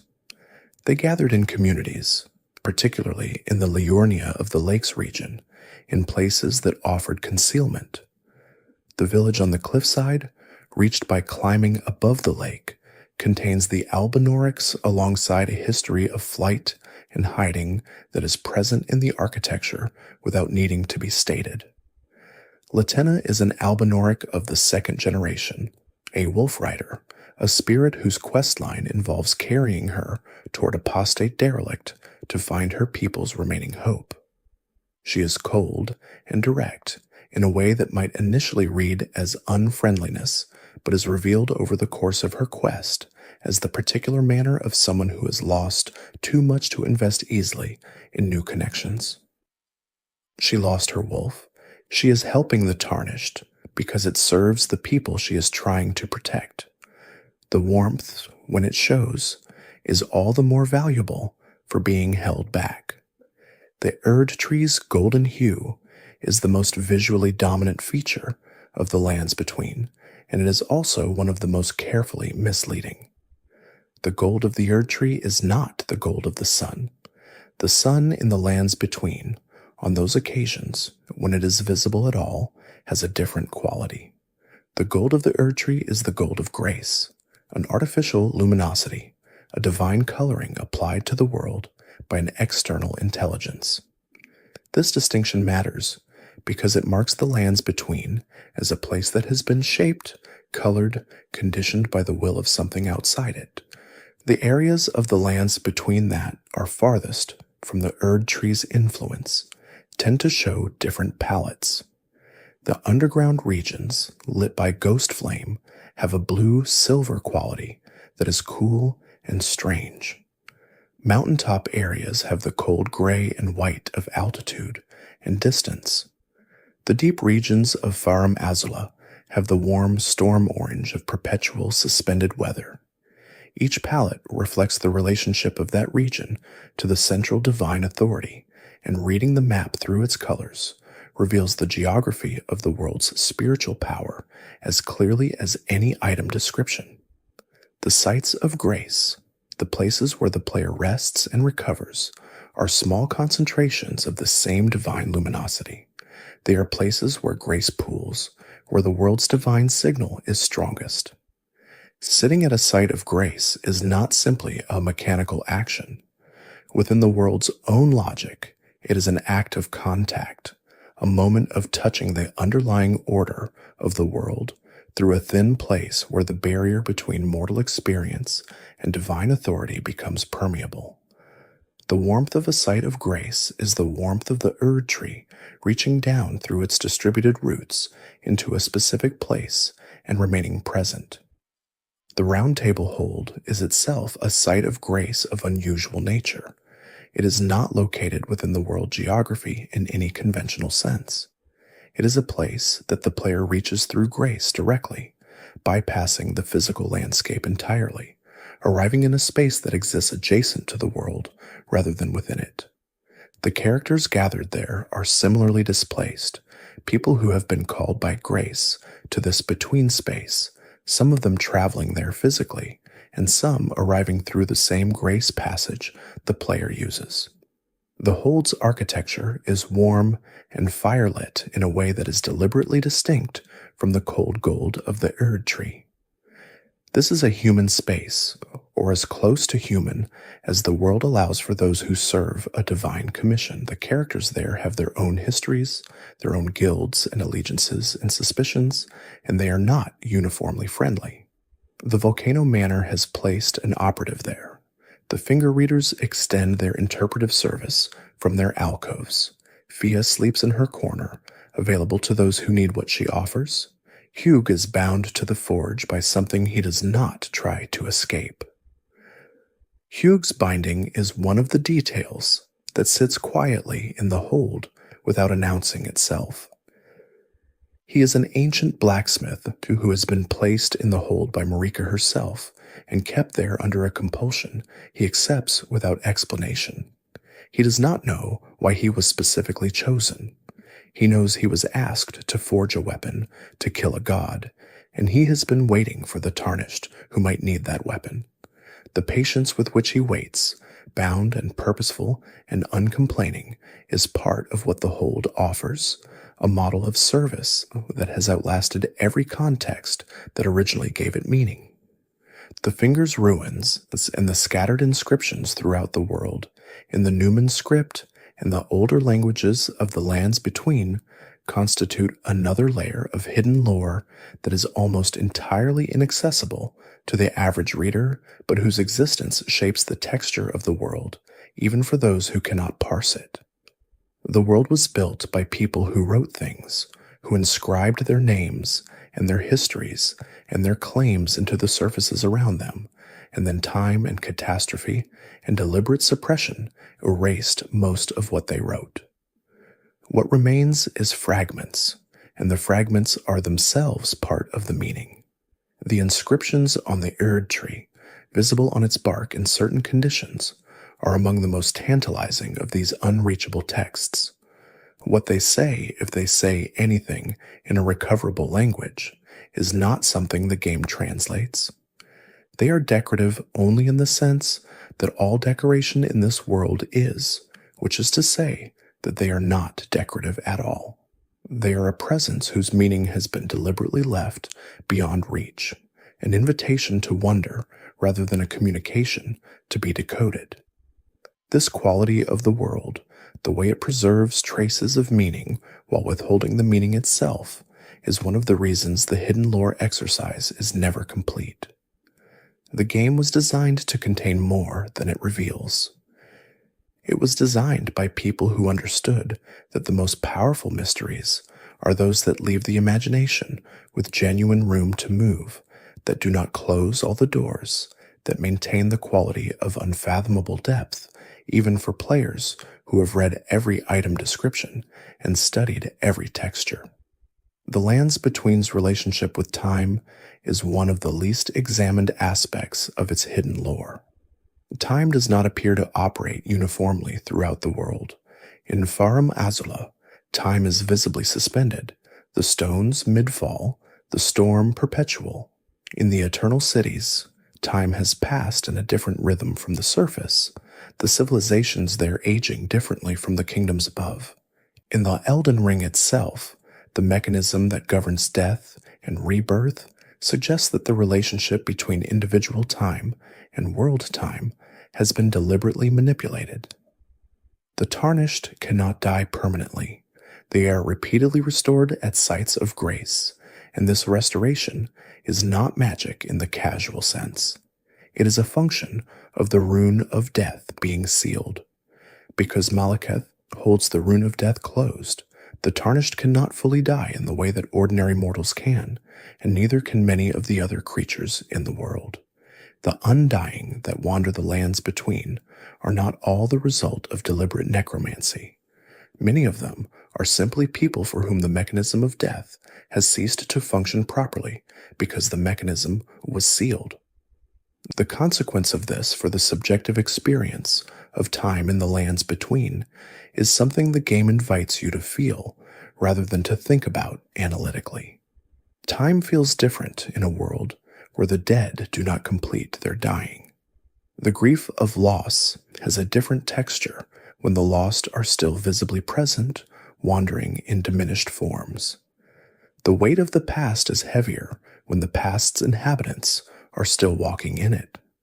The lands between is a world that cannot move through time in the normal way precisely because time's end for the individuals within it has been suspended. The Elden Star's Incantation is a text that describes an age before the Elden Ring and before the arrangement with the Greater Will. It speaks of a great star descending and of smaller stars following from it, and of the first of the Elden Lord's order arising from those stars. This is the closest the game comes to describing the actual cosmological origin event that created the conditions in which everything else happened. A star came down. From it came something. From that something came the order that would become the world as the player encounters it. The distance between this event and the present is not calculable. The game does not deal in datable history in the conventional sense. It deals in geological time, in the sense of eras whose relationship to each other is sequential rather than calendrical. Something was before, then something else was, then this. The feeling of that depth, the weight of uncountable years, behind every structure and every tradition and every creature still drawing breath in the lands between, is one of the defining qualities of the world's atmosphere. Ancient dragon-smithing stones are materials of upgrade that the game marks as extraordinary. Their description connects them to the age of the dragons, to a time before the current order when the great drakes were the dominant form of intelligence in the world, and the weapons and armor of that age were made according to different principles than those of the Golden Order. Using these materials is therefore not simply an act of improvement. It is an act of reaching back through the world's history, of borrowing something from an age that has otherwise been entirely subsumed by everything that came after. The demigod children of Marika and Radagon were raised in a context of expectation that would be difficult even for those descended from gods. They were the inheritors of an age that had been built on sacrifices they had not been asked to participate in making. They were given names and natures that expressed the Order's ideals, and they were set into a world where those ideals were already strained nearly to breaking. The Shattering, when it came, did not simply disperse the Elden Ring's pieces to them. It dispersed to them the responsibility for a world they had not made and could not repair with the tools available to them.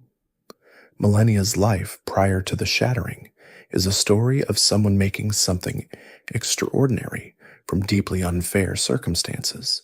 She was born with the rot. She trained until her training surpassed what the rot could take from her. She became a warrior of absolute precision and absolute elegance because she had to, because there was no other way to exist in the world with what she carried. The prosthetic arm she wears, replacing what she lost to the rot's progression, is made to her own exacting specifications. Even in her diminishment, she maintains standards. Her relationship with Miquella is the emotional center of her story, and perhaps the most quietly affecting sibling bond in the game. She is his knight. He is her hope. He promised her that he would find a cure, that the power he was developing would eventually reach the point where he could undo what she was born with.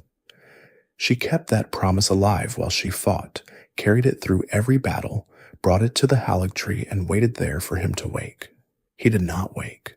The tree stands incomplete, and Malenia in the Erdtree's final resting place has bloomed again, not in battle this time, but in waiting, the rot flowing outward around her in the absence of the direction that Miquella would have given her. Miquella's ambitions were the most idealistic in a world of people who had given up on idealism. He genuinely believed that he could build an alternative to the Erdtree's order, that the power of unalloyed gold could cleanse the contaminations that the existing divine framework could not address. His incantations suggest someone who understood the world's systems deeply and was trying to engineer his way around them to create something that worked according to better rules. The Erdtree is the physical testament to this belief, enormous and incomplete, and still standing in the cold of the mountaintops, its branches bare in places where they should be golden. The Cleanrot Knights, who serve Malenia and by extension Miquella, are a testament to the discipline that surrounded the twins.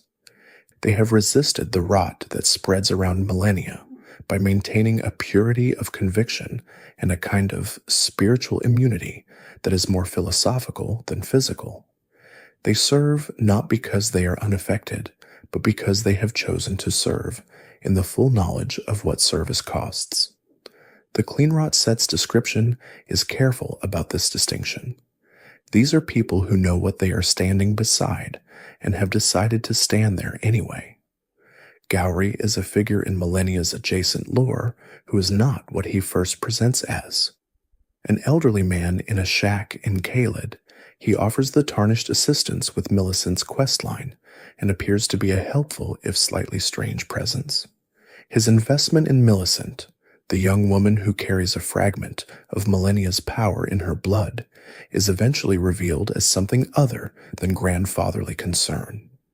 Gowry is an adherent of the Scarlet Rot's outer god, a believer in the rot not as a curse, but as a divine affliction that will eventually transform the world into something the rot god envisions.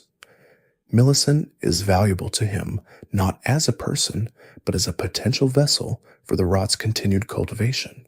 The Scarlet Rot as an outer god is one of the most unsettling entities in the game's cosmological picture precisely because of how it operates. It does not communicate. It does not have agents who explain its purpose. It simply spreads. It transforms. It takes living things and changes them into expressions of itself, and whether this constitutes suffering for the changed or some kind of terrible fulfillment is not something the game answers. Malenia experiences it as a condition to be managed. Those in Caelid who have been changed by the rotting battlefield experience it as a gradual erasure. The scarlet blooms that appear wherever the rot has reached are visually extraordinary. Enormous flowers of sickly pinkish red that carry in their appearance both the beauty and the wrongness of something that has displaced what was there before. They are not weeds exactly. They are expressions, and the world they are expressing belongs to something that is not the greater will, that is not the Erdtree's order, that is simply and entirely itself, without any interest in the world that preceded it. The lands between is full of outer gods, in various states of activity and suppression. The Frenzied Flame is the most dramatically present. The Scarlet Rot's god is the most visibly active in terms of physical transformation of the landscape. The Formless Mother, whose blood cults operate through Mohg's dynasty, is the most secretive. The god of the Godskin faction, whose queen Maliketh killed, is the most historically significant in terms of what its elimination changed, and there is the greater will itself, whose presence organizes everything while remaining entirely absent from any direct interaction. The relationship between the greater will and the Elden Beast clarifies something important about the cosmological structure of the world.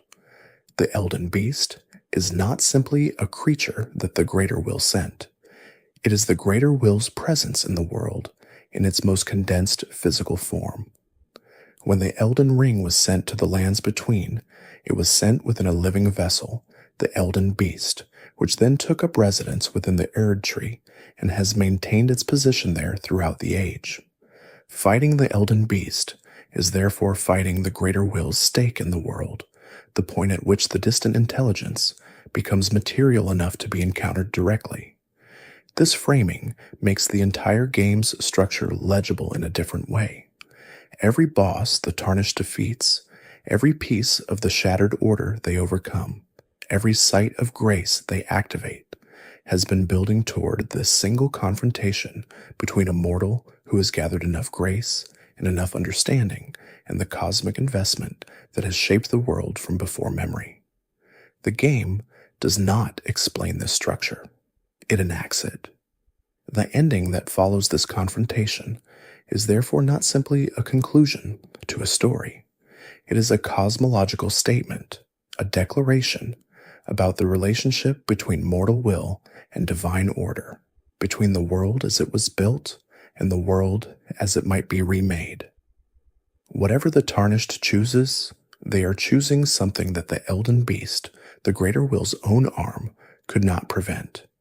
This outcome in itself, regardless of which ending is reached, is the game's deepest narrative statement.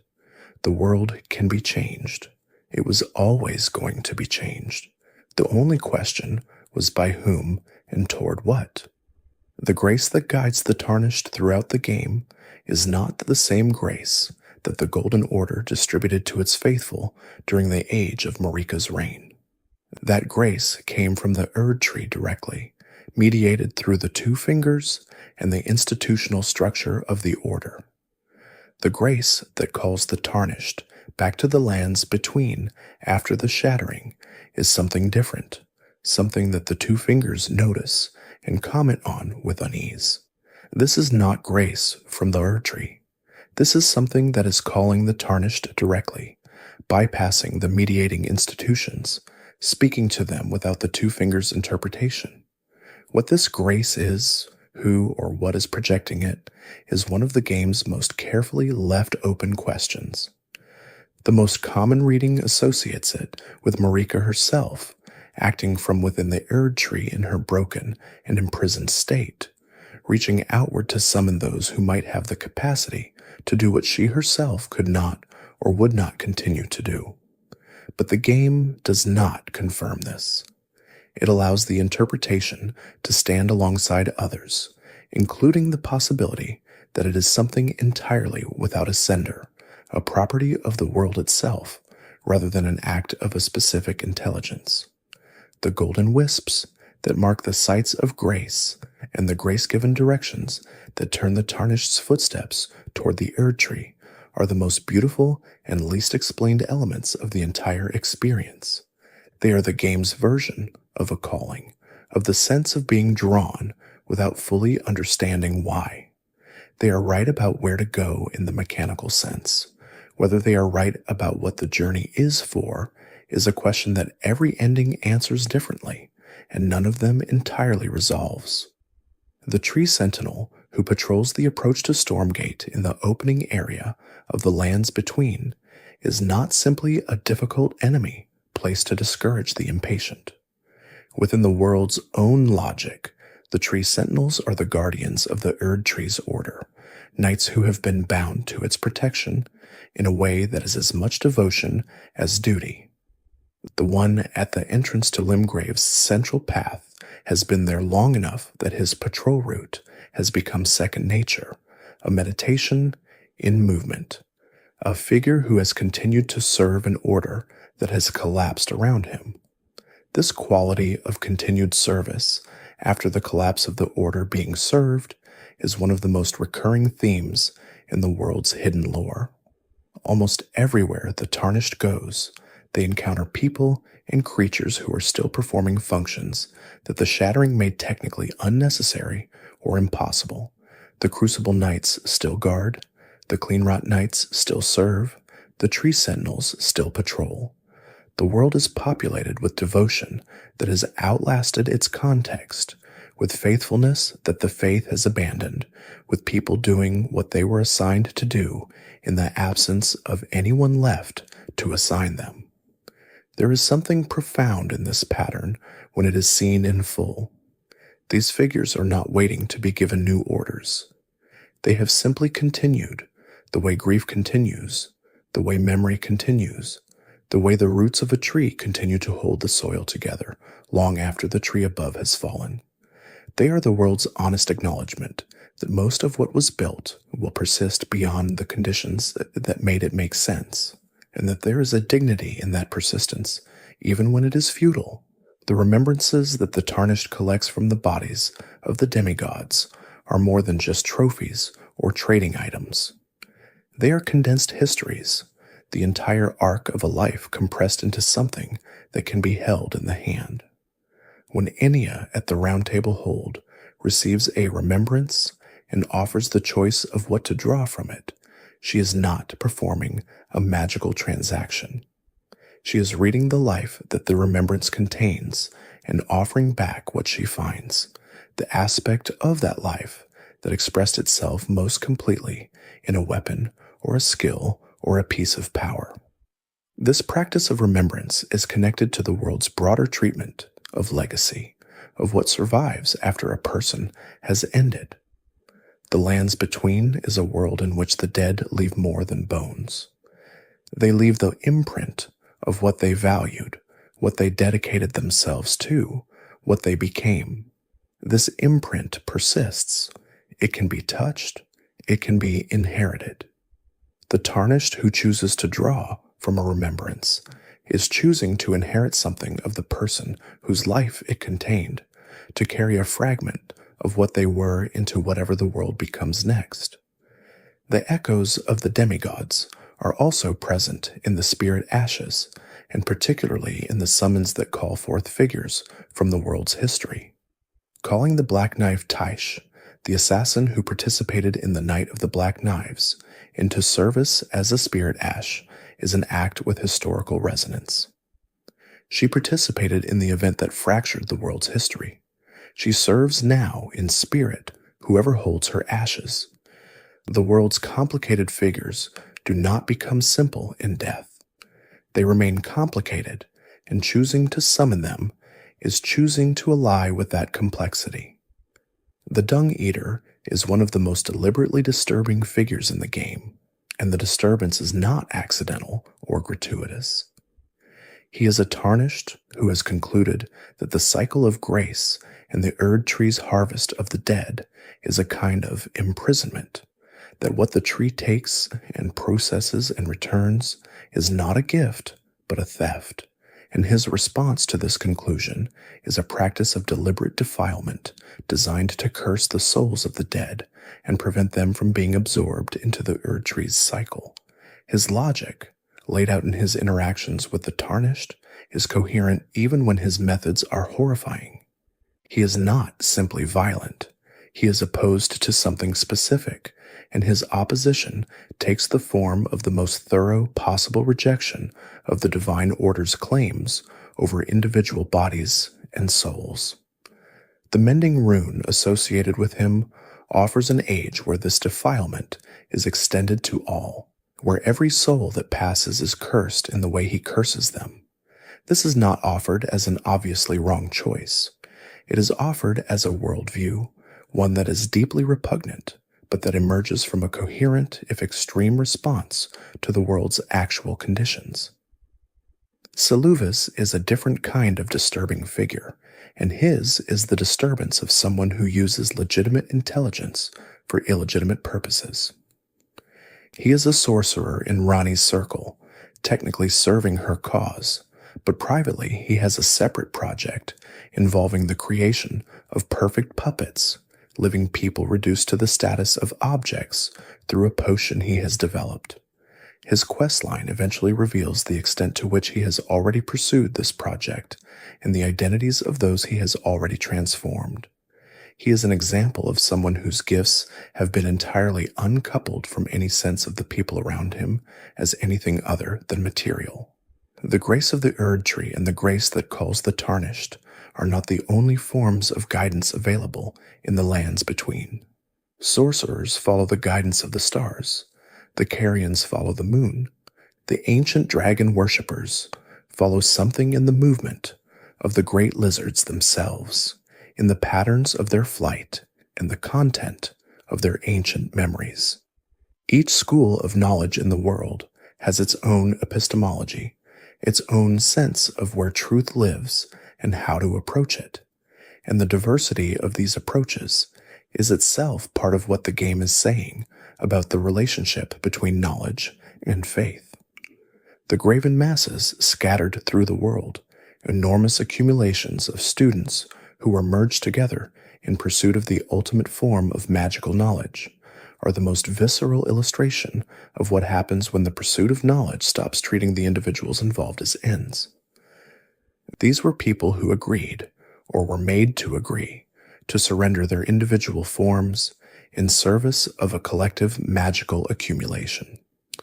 The result is something with more power than any of them had separately, and nothing of what any of them had individually. The tragedy is in the faces visible in the mass, each one still somehow present, each one still somehow a person, in something that has moved beyond personhood. The Church of Vows is a place of unusual atmosphere in the world's religious geography. It is a church not of the Erdtree but of a moon deity, or something adjacent to one, and it contains the celestial dew used for absolution, for the removal of offenses committed against the world's various factions. Its architecture is calm in a way that is unlike both the warm gold of Erdtree churches and the cold blue of Carian sorcery spaces. It is an in-between place, a space of transaction rather than of devotion, and the turtle pope who tends it approaches his function with a dignity and a gentleness that the world would benefit from more widely distributing. The Patch's questline is not hidden lore in the usual sense. Patches himself is transparent about his nature in a way that most characters in the world are not. He is a thief. He is willing to trick you into a pit. He is going to offer you items after the fact as an apology, and you are probably going to buy them. This sequence is a comedy, and the comedy works, but what Patches represents in the world's hidden context is actually worth thinking about. He survives in the lands between by operating outside the systems that define everyone else's existence. He is not tarnished in any meaningful spiritual sense. He is not devoted to any divine order. He is not serving any faction. He is simply present, making use of what he finds, moving through a world in catastrophic upheaval with a pragmatism so complete that it becomes its own kind of philosophy. He is the only character in the game who is honest about the fact that he is primarily interested in continuing to exist, and that the methods he uses for this are not always admirable. There is something almost refreshing about him in a world where everyone else is burdened by the weight of cosmic commitment. He is not going to save the lands between. He is not trying to. He is going to sell you things you might need and then disappear before the situation gets complicated. In the context of a world where every noble ambition has led to catastrophe and every devoted servant has ended up as either a broken guardian of a collapsed order or a villain in someone else's epic, Patches' refusal to aspire is not simply cowardice. It is a choice. He has looked at where aspiration leads in this world and decided to take a different path.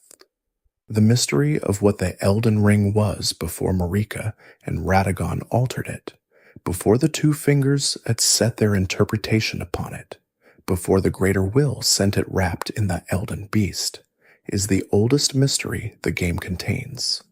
The Elden Ring in its original configuration, before any mortal or divine intervention, would have contained the Rune of Death alongside all the other aspects of the world's order. It would have been a different instrument, one that encoded the full cycle rather than the amended one. What an age that followed such an instrument would have looked like is something the game does not speculate about directly. But the Age of Duskborn ending gestures toward it, toward a world where the cycle runs without Marika's amendment, where death completes and renewal follows from completion rather than from the Erdtree's selective processing. Whether this would have been better for the people of the lands between is impossible to say with certainty. The existing age with its broken death mechanism has produced enormous suffering, but whether the alternative would have produced less is a question that assumes the alternative is simply the removal of the worst element of the existing system, when the reality is that the existing system was built around the amendment from the beginning. The hidden lore of Elden Ring is ultimately not a set of facts to be accumulated. It is a way of looking at a world that does not show its full self easily, that requires patience and attention and a willingness to hold uncertainty alongside the things you do know. Every item description that seems conclusive leads, if followed carefully enough, to a question it cannot answer. Every theory that seems airtight eventually meets a detail that does not fit. The world was made this way deliberately by people who understood that the most honest representation of history, of any history, is one that acknowledges the limits of what can be recovered. There is so much in the lands between that we have not yet found. The lore community continues to excavate, continues to place items alongside each other that have not been placed together before, continues to notice details and textures and models and dialogue that have been present since release and have simply not been understood yet. This is not a failure of attention. It is a testament to the depth of what was built. The hidden lore does not end with any single theory or any single discovery. It continues to open, like the world itself continues to open as you move through it, revealing new rooms behind rooms already explored, new paths in areas already traversed, new meanings in texts already read. The lands between is bottomless in this sense, not literally, but in the sense that the depth available to attention is greater than any single attention can exhaust. This quality is why the world does not tire of examination. There is always more. There is always the description you have not yet read, the connection between two items you have not yet made, the architectural detail that suggests a history you have not yet traced. The world rewards the return, the second pass, the third, the willingness to come back with new eyes and look again at something that seemed already understood. What the Elden Ring offers is not simply a game. It is a world made to be inhabited over time, returned to across years, gradually becoming more familiar and simultaneously more strange, as each familiar element reveals its connection to something unfamiliar. This is what the hidden lore teaches, more than any specific fact it contains. The world is deeper than any single visit can reach. The beauty is in the reaching. The lands between does not end when the credits roll. It persists in the imagination, in the questions that were left open, in the connections that were almost made, and the ones that were made but only half understood. The ruins that dot the landscape hold their former names and their former purposes in stones that will not speak them. The wind through the grace-lit fields carries the quality of something that has long since been and is not yet finished being. The golden light that was never quite the sun continues to fall. What was built here by the hands and minds that gave the world its shape was not a monument to any single idea. It was a space large enough to contain competing ideas, contradictory histories, and the kind of moral weight that does not resolve into comfort when you push it far enough. The world asks questions. It asks them in item descriptions and in the silence between a character's words and in the posture of a figure who has been standing in the same place for longer than most civilizations have lasted. And the world expects you to hold those questions with the same care that it offers them, not to resolve them too quickly, not to be satisfied with the first answer that presents itself. To sit with what you do not know, the way you would sit beside a fire that you did not build and did not own, warming yourself at it, grateful for the warmth, knowing that the warmth was not made for you specifically and was not less warm for that. This is where the hidden lore of Elden Ring finally lives. Not in any specific discovery, but in the quality of attention it asks you to bring to a world that has been made with enough care and enough depth that the attention is never wasted. Every time you look, there is something to see. Every time you return, the seeing is different. The world does not change, but you have changed from the looking, and so the world is different in the way that all things seen through changed eyes are different. Rest now. Let the golden light settle over the lands. Between the way it settles in the quiet hours before the Erdtree's glow shifts and the night comes in from the edges of the world. The lore will be here when you return. It is patient. It has always been patient. It has been waiting in stone and in the dust of old libraries, and in the memory of rivers that have long since changed their courses, and it will wait a little longer still while you sleep. The lands between keeps its secrets carefully and offers them slowly, and that is exactly as it should be. There is a quality to the lands between that reveals itself most fully only in the pauses, in the moments between forward motion when you stop at the edge of something and simply let the world exist around you. The architecture does this to you intentionally. The vistas are placed not just for beauty, but for the particular kind of beauty that produces reflection. A ruined tower on a distant cliff in the late light. The way the Erdtree's glow shifts when clouds that are not clouds move across the dome of the sky. The still water of Liurnia reflecting something that is not quite the world above it, slightly displaced, slightly uncertain of its own accuracy. Liurnia of the Lakes is the region that most completely embodies the quality of things that are not quite resolved. Its landscape is submerged under a shallow table of water that covers what was once ordinary terrain. Villages and towers rise from this submersion, their lower floors lost, their upper portions still inhabited or still ruin-dwelling, or simply still standing in the way that structures do when no one has gotten around to clearing them. The cause of the flooding is not explained in full. What is available suggests that the Great Rune's dissolution following the Shattering destabilized the region's natural drainage in ways that the landscape could not absorb. The result is a world between a world, a place where what was and what is coexist in the most visible possible way. The Carian royal family's presence in Lernia extends from the academy in the south to the manor in the north to the moonlight altar in the far southwest, and the trail of their history across this landscape is one of the richest in the game. The academy was their intellectual institution, the manor was their political center, and the altar was their sacred site, a place of ancient connection to the moon that predated the Golden Order and survived its period of dominance by being simply too fundamental to what the Carians were to be separated from them.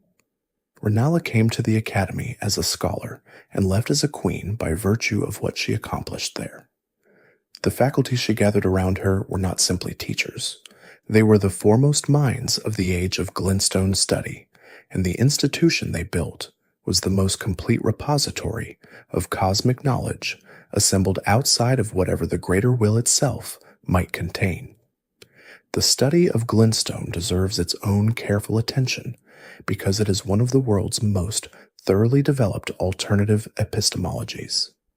Where the Erdtree's order says that truth flows from the divine downward, through grace and through the two fingers interpretation, glintstone sorcery says that truth is recoverable through study of the material itself, through the examination of the star stuff that fell from the cosmos into the rock of the world and retained within itself a form of cosmic memory. Glintstone is found embedded in stone throughout the world, particularly in the mountains of the Academy region, and it is identified as crystallized starlight, the physical form that the intelligence of the cosmos takes when it enters the world. Harvesting glintstone is therefore not simply mining. It is the recovery of encoded cosmic information, and the act of shaping that information into a spell is an act of translation, of bringing the cosmos's intelligence into a form that a human mind can direct. The great glintstone sorcerers of the Academy's history were people who took this translation project to extraordinary lengths. Some developed their understanding so completely that they found connections between the cosmic intelligence and the living world that the Academy's mainstream curriculum had not mapped. Selen, the Graven Witch, was one of these extreme scholars. Her project involved the investigation of sorcery's ultimate implications, of what glintstone's promise of cosmic knowledge actually meant when followed to its logical destination. The Graven Masses scattered through the world are the results of earlier scholars who had followed similar questions and arrived at the same terrible answer. Selen's quest, if the Tarnished assists her, involves recovering pieces of her original body that have been scattered after her physical form was divided by those who found her work dangerous. Reassembling her, helping her return to Raya Lucaria, watching what she does when she arrives, creates one of the most genuinely ambiguous quest conclusions in a game full of ambiguous conclusions. What she wants for the School of Sorcery and what the School of Sorcery becomes under her influence are related but not identical. The project that produced the Graven Masses continues under new management. The Black Knife Assassins are among the most skilled fighters in the world's history, and their origins and training are connected to the Knight of the Black Knives in ways that extend beyond simply being the perpetrators. They are associated with Numen lineage, which connects them to the same ancient human stock as Marika herself. This is not a coincidence. The people best positioned to understand and execute the requirements of a plot against demigods would be those whose lineage was closest to the divine. The black knife weapons themselves, the daggers forged from stolen fragments of the Rune of Death, are items of such profound significance that the game marks their acquisition as a rare and notable event. A blade that carries a fragment of Death's seal that can impose the condition that Maliketh was given the impossible task of preventing is not simply a weapon. It is a violation of the world's fundamental order dressed in steel. Wielding one is to carry in your hand the mechanism of the knight that changed everything.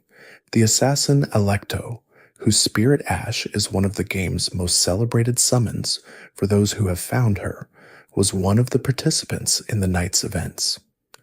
She is dead now, in whatever sense death means, for someone preserved in a spirit ash, available to be called back to the field by those who hold her ashes. She is exceptional as a fighter, moving through combat with the precision that the best black knife assassins brought to their work. Calling her to assist is calling someone who helped break the world back into service in the world she helped break. She does not refuse the summons. She has no choice about it. But she arrives with her full skill intact. The giants who survive in the mountaintops of the giants are not simply large hostile creatures. They are a people with a history that predates the Golden Order by an era, and their traditions, while the game does not preserve them in any complete form, are legible through the artifacts associated with them.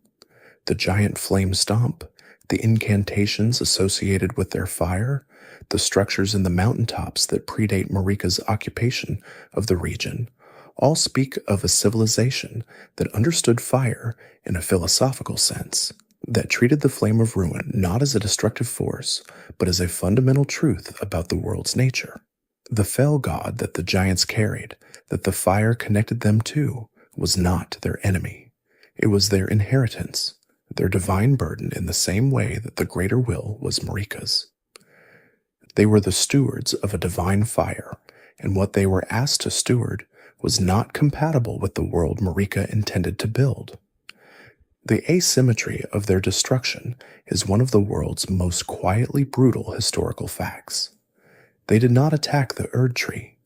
They were simply capable of doing so, and that capability was enough to sentence their civilization to extinction.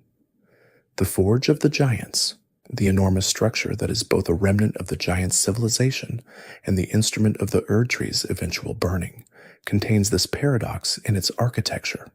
It was built to house and contain and use the flame, and the flame is what the Tarnished comes seeking. The last giant who guards it does not understand this. He attacks because that is what he does. The forge continues its function, not because anyone is maintaining it, but because it was built to last beyond the people who built it.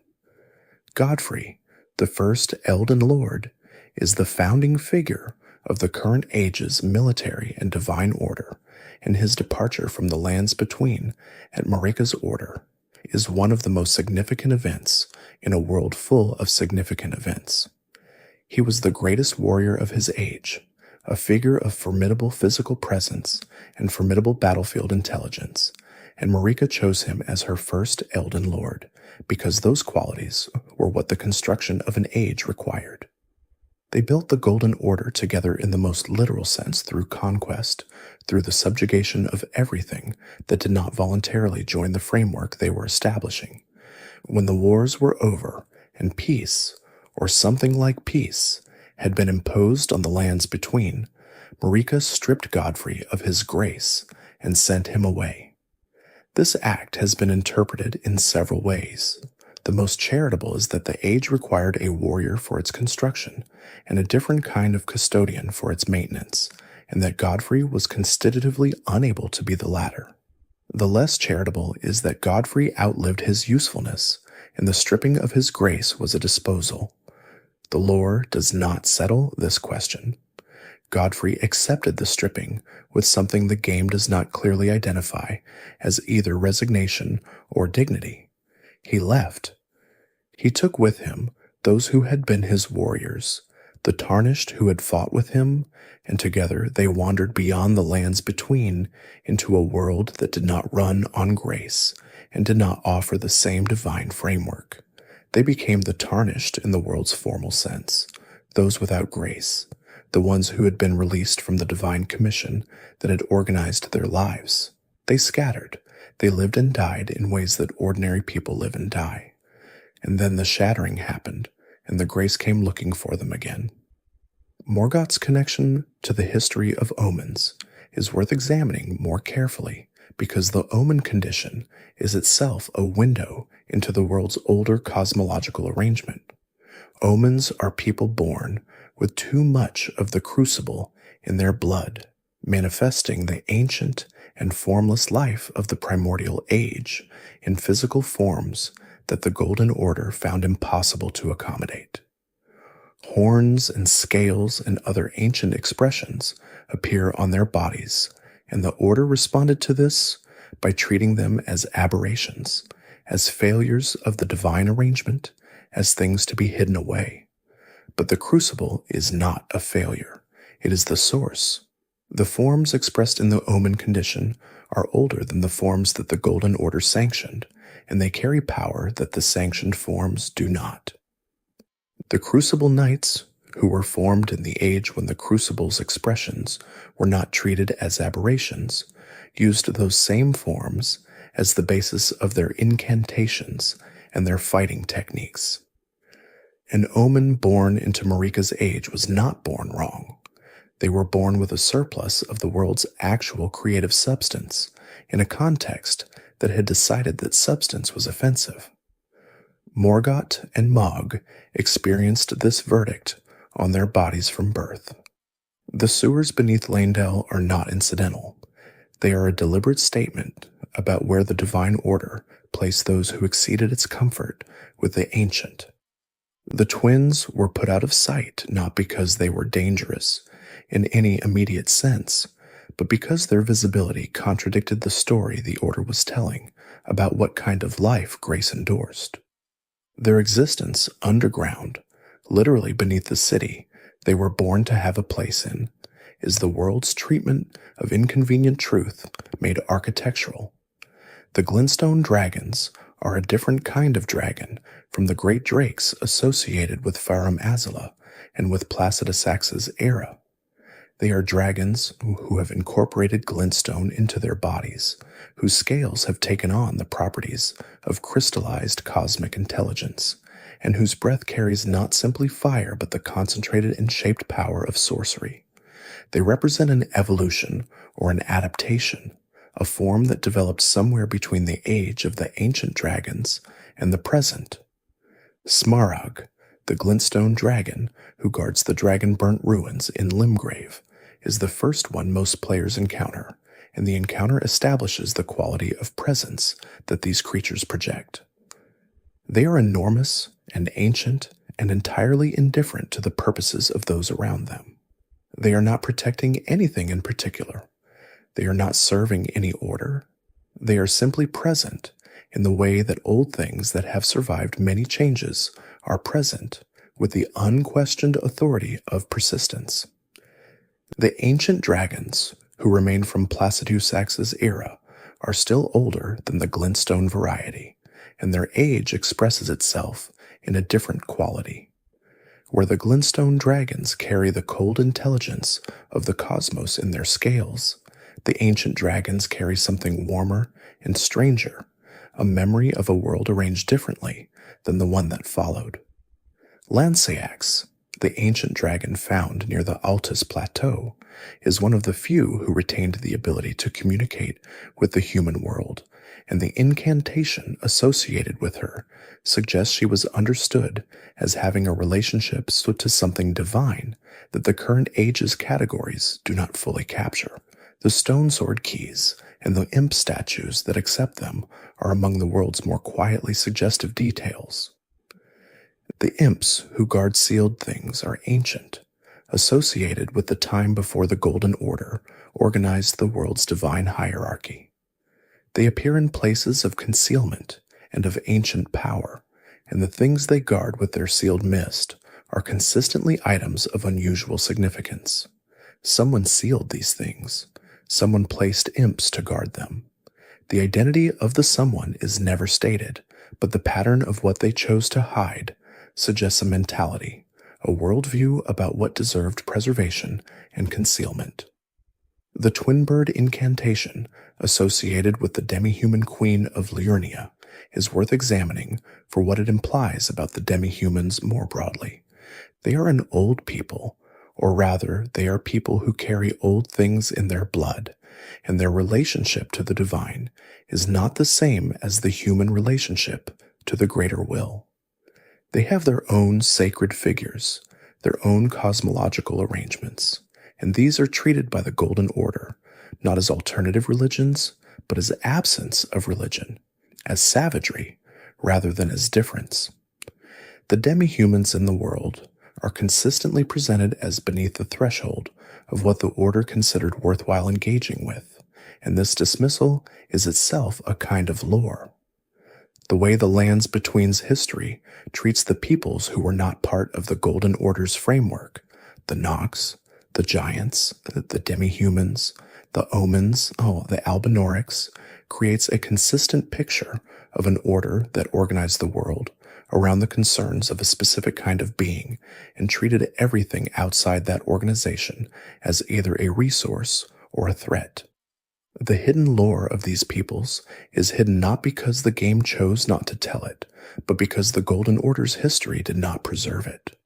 What survives of their existence survives in the cracks, in the items they made that were not destroyed, in the ruins of their cities, in the faces visible in Graven Masses. The walking mausoleums that wander across certain regions of the Lands Between are extraordinary objects whose function clarifies something important about how the world thought about the preservation of legacy. These enormous stone structures walk on 4 legs across the landscape, bells hanging from their sides, carrying inside them the bodies of the dead in a way that honors the dead by keeping them in motion. They are not burial chambers in the conventional sense. They are active memorials, structures that refuse stasis, that embody the idea that the important dead should not be still. The smaller walking mausoleums, those without shells, carry inside them the ability to duplicate the remembrances of the demigods.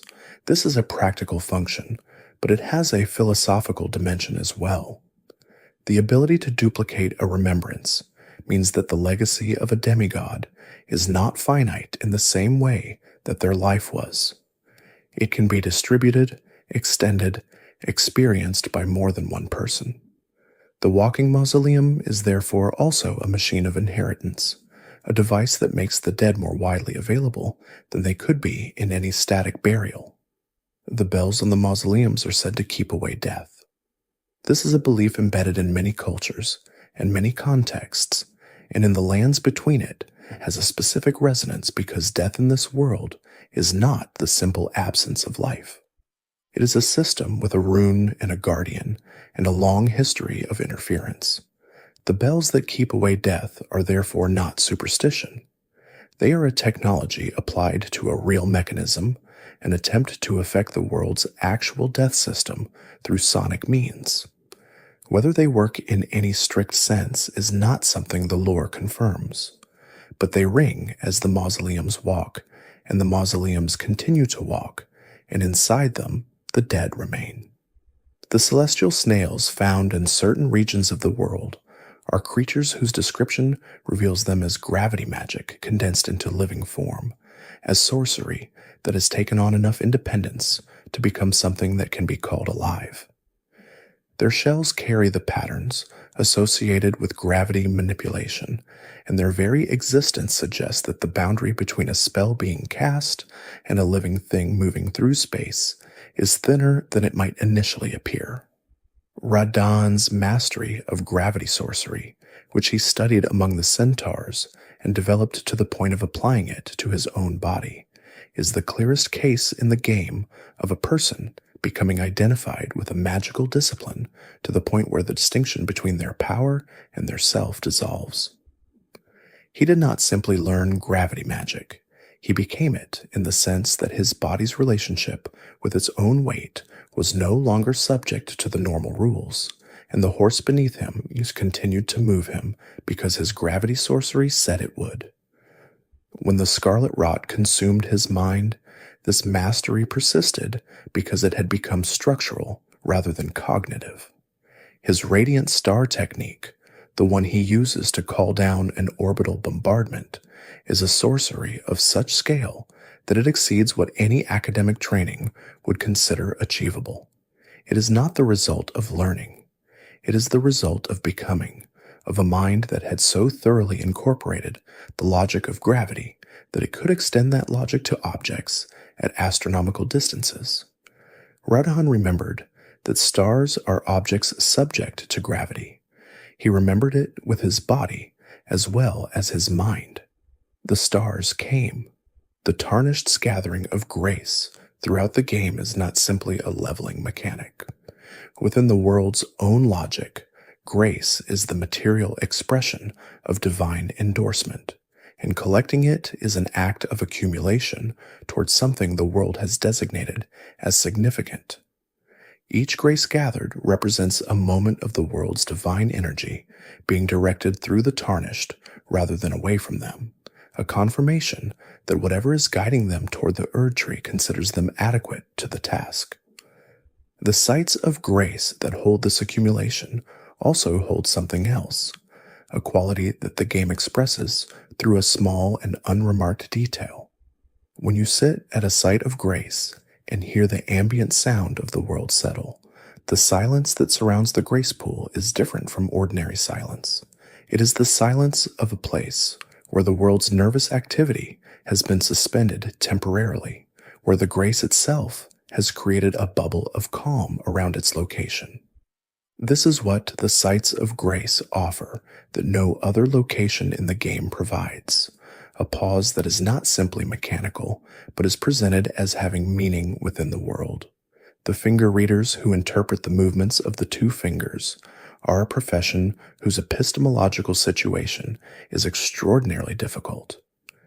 They are translating the movements of beings who may not be communicating in any conventional sense, producing from those translations doctrine that shapes the behavior of individuals and institutions throughout the lands between. They cannot verify their interpretations against any external standard. They can only be consistent, only maintain the methodology, only trust that the accumulated tradition of interpretation is more reliable than any individual reader's intuition.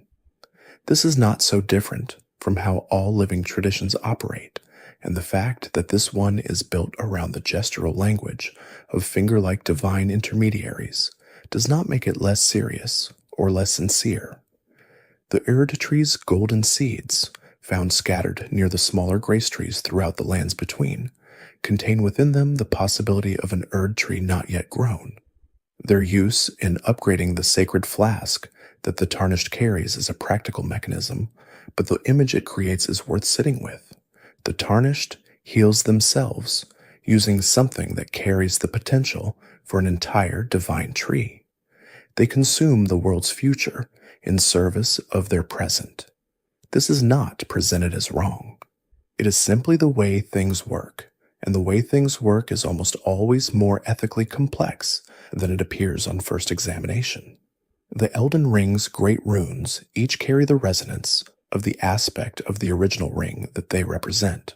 Godrick's rune gives a fraction of all other runes' attributes, a diminished and derivative power that precisely reflects his own nature and history. Radagon's rune strengthens the equip load, the capacity for carrying weight, which mirrors the gravity sorcery that defined his existence and the burden he carried. Morgott's rune extends maximum health, which reflects the endless endurance that Leyndell's defender demonstrated over centuries of service. Mohg's rune is associated with blood and with omen power, the very things that were supposed to be his shame. Malenia's rune is the most unusual of all. It is described as having no effect unless your own power has fully manifested, requiring a specific and unusual condition to activate.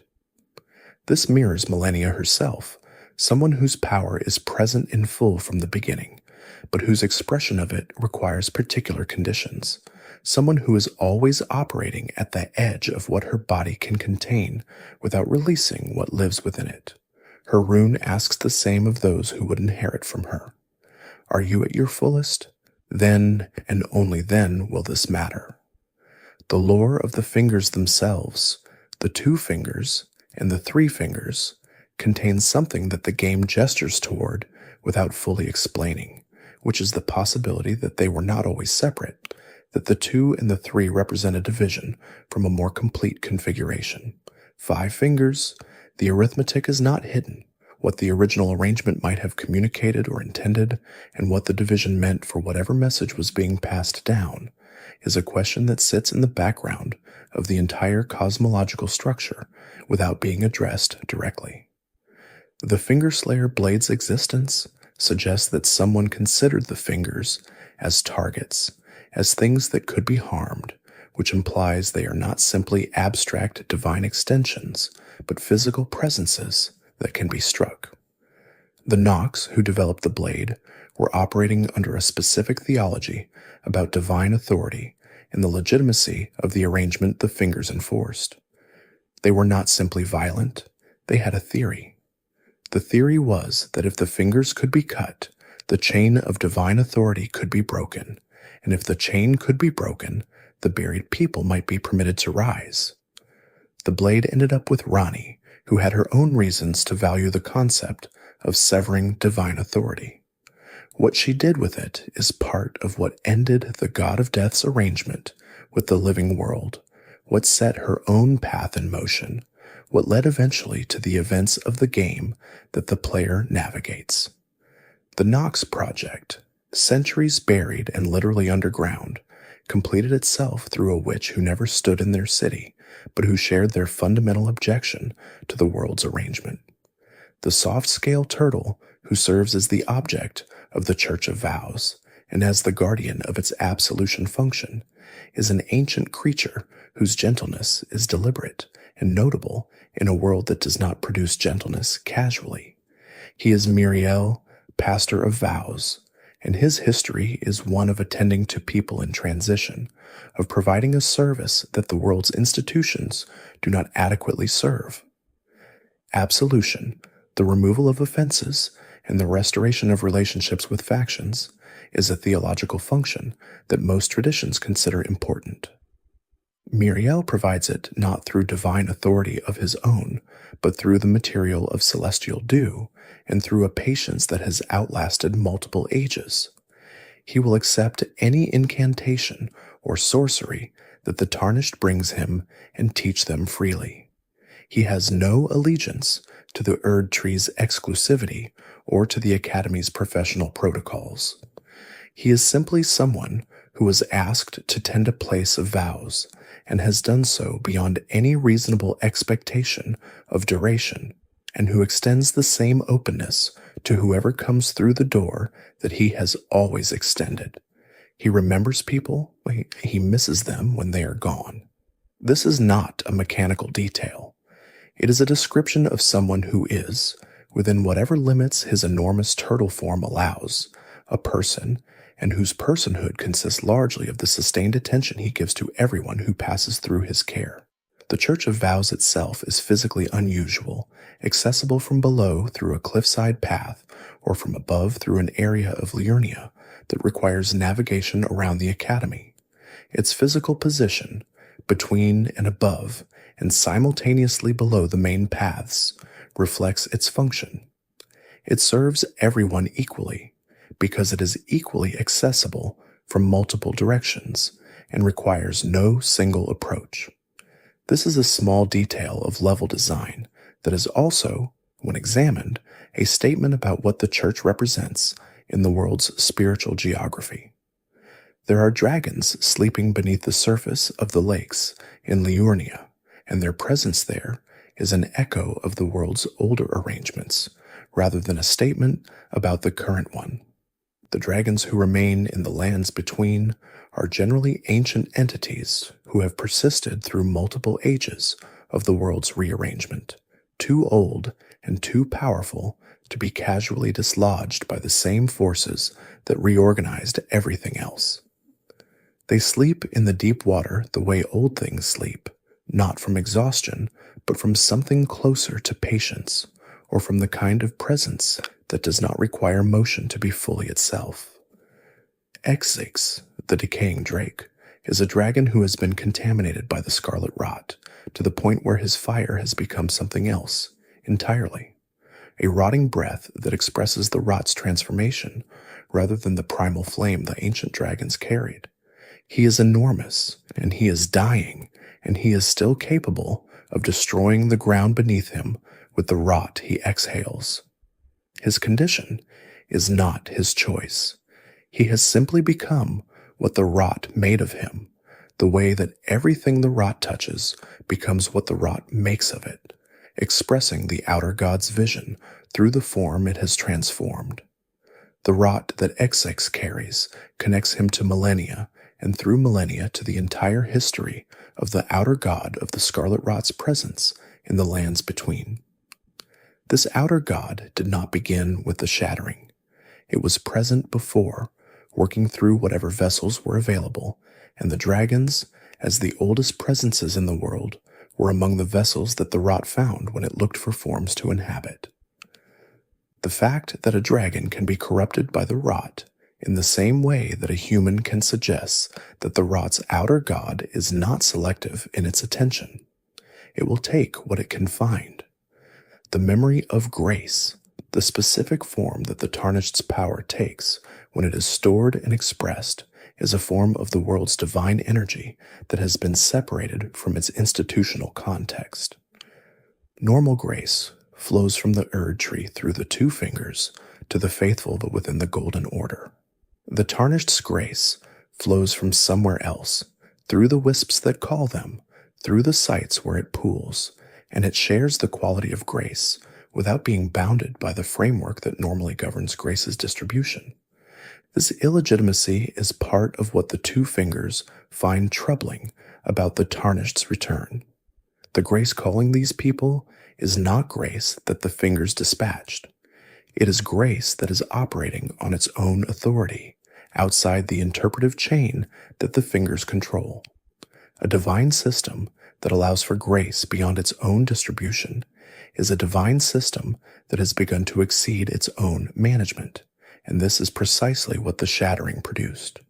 When the Elden Ring broke, the grace that had been organized by its completeness scattered in ways that the two fingers could not fully track or control. This means that the Tarnished moving through the world are living proof of something the fingers would prefer not to acknowledge, that the divine order they represent has become porous, that the grace they were supposed to exclusively mediate is now moving through channels they did not open and cannot close.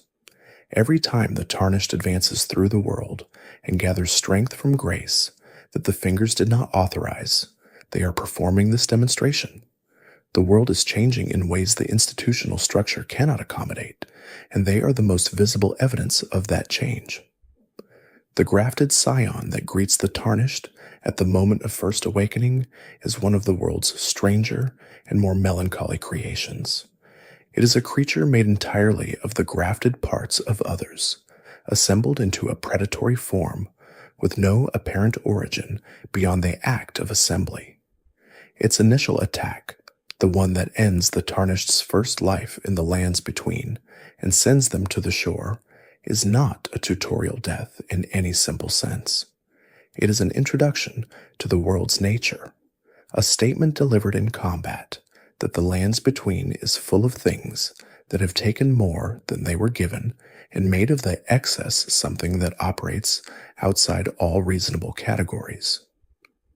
Grafted scions are associated with Godrick, but they exceed any simple attribution to one creator.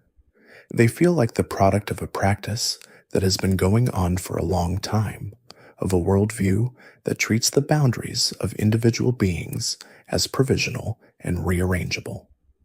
Godrick is the most famous practitioner of this worldview in the current age, but the existence of the grafted scion in the game's very first moments suggests that the grafting impulse has deep roots in the world's history, that Godrick's particular form of it is an expression of something that was always available to those who knew how to look for it. The Tarnished wakes from their first death on a shore of gold light in the Cave of Knowledge, with nothing but the echoes of what just happened and the soft direction of a finger of grace pointing toward where they need to go. This beginning is the most complete expression of what the game is about. You arrive without context, without history, without any of the institutional frameworks that organize everyone else's lives. You are, in this first moment, pure potential, nothing accumulated yet, nothing defined yet, the world entirely ahead of you and entirely unknown. There is so much more that could be said about the world that From Software built, and there is so much more that is still being found within it. The Lands Between has yielded extraordinary discoveries in the years since its release, details in models and in code and in item descriptions that have shifted understanding of specific histories and specific figures in ways that felt complete until the next discovery made them feel incomplete again. This is not a flaw of the scholarship. It is the nature of the material.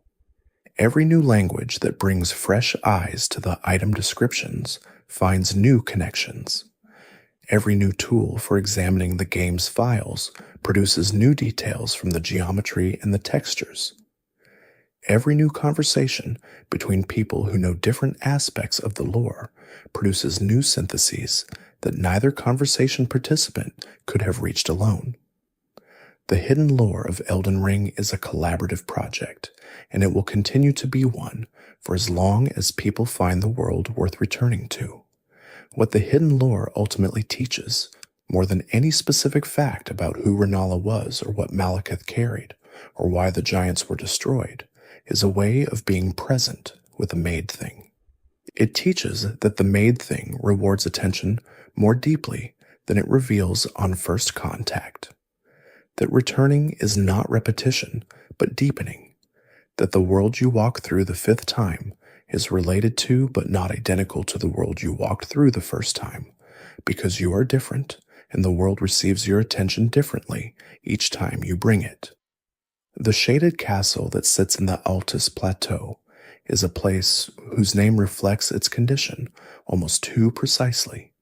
It is shaded not by trees or geography, but by the scarlet rot that has pooled within its walls and moat, a slow accumulation of the outer god's presence in a place that was once a functioning seat of authority.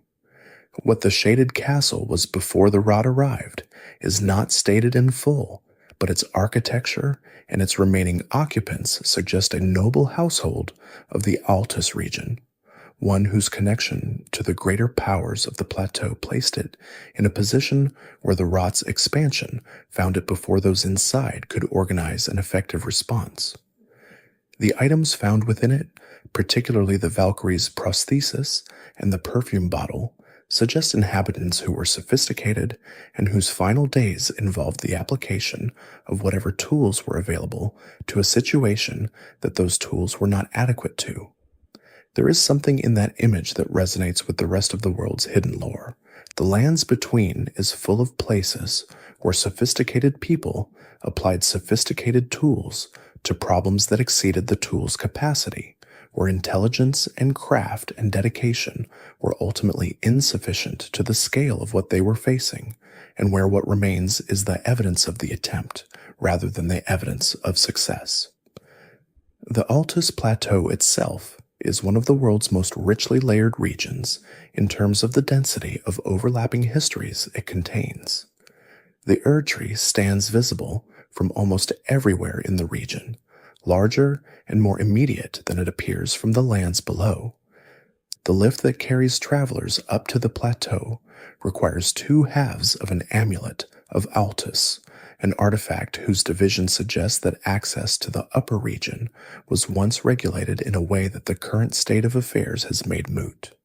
The regulation implies a political structure that controlled movement between the lower lands and the elevated region around the capital, a border that meant something to someone at some point, and now means only that the players must find both halves before the lift will move. The capital outskirts and the ruins around Lindell contain layers of history that are most visible in the remnants of structures that were clearly once significant and are now either abandoned or inhabited by things that are not their original residents. The windmills that turn near the village of the Albinaurics contain within them the compressed history of an agricultural region that continued its function long after the people who organized it departed or died. Something still turns the blades. The grain that is processed there has nowhere to go, because the miller's market and the city's merchants and the consumers who once waited for the flour are all gone. The windmill grinds because it was built to grind, not because anything requires grinding. This quality of continued function without purpose, of mechanisms that persist after their context has dissolved, runs through the entire landscape of the Altus Plateau in ways that make the region feel both alive and deeply melancholy. It is alive because things are still moving. It is melancholy because nothing that moves is moving for any reason that the world the movement was designed to serve still exists to ratify. The Erdtree sanctuary within Leyndell proper is the heart of the divine institutional infrastructure, and its design reflects the attempt to create a space where the human and the divine could be adjacent without the human being entirely overwhelmed.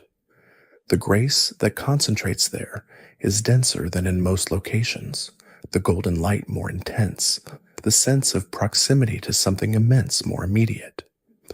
The knights who guard the approaches are not simply warriors. They are participants in a ritual whose function is to maintain the quality of the space by controlling who approaches and how. The Morgott encounter in the capital is preceded by a letter, and the letter contains something that is easy to overlook in the context of preparing for a difficult fight. Morgott addresses the Tarnished with a kind of weary respect that is entirely absent from the Margott encounter earlier in the game. He has been watching. He has been present as Margott and as himself simultaneously, maintaining a performance across the entire game's geography, and when he finally removes the disguise and speaks plainly, what he says carries the weight of someone who is about to do something he knows is futile and who has made his peace with the futility. He calls the Tarnished a lord who grovels before a golden lineage. This is not simply an insult. It is an observation about the structure of the quest the Tarnished is engaged in, about the way that the commission to become Elden Lord still operates within the Erdtree's hierarchy, still endorses the legitimacy of the system that produced all of the suffering the Tarnished has witnessed. Morgott is not wrong about this. What he defends is worth defending in his view, not because the system is just, but because the alternative, the chaos of the Shattering and the war, and the rot spreading outward without any organizing framework, is worse. He defends order not because order is good, but because the absence of order has shown itself to be worse. This is a deeply conservative and deeply sympathetic position, and the game presents it without endorsing it, and without dismissing it. Morgott is the game's clearest voice for the virtue of maintaining what exists over the risk of attempting what might be better, and the voice is given to someone whose life is the clearest argument against the system he defends. He was put in the sewers by the system. He was imprisoned by the divine order from birth, and he fought for it anyway, because it was what there was. The final approach to the Elden Throne, through the burning Erdtree, through the space where Marika hangs suspended in her self-made imprisonment with the broken Elden Ring around her, is designed as a conclusion that the world has been building toward in its hidden lore from the very first detail the attentive player noticed. The room is not simply a boss arena.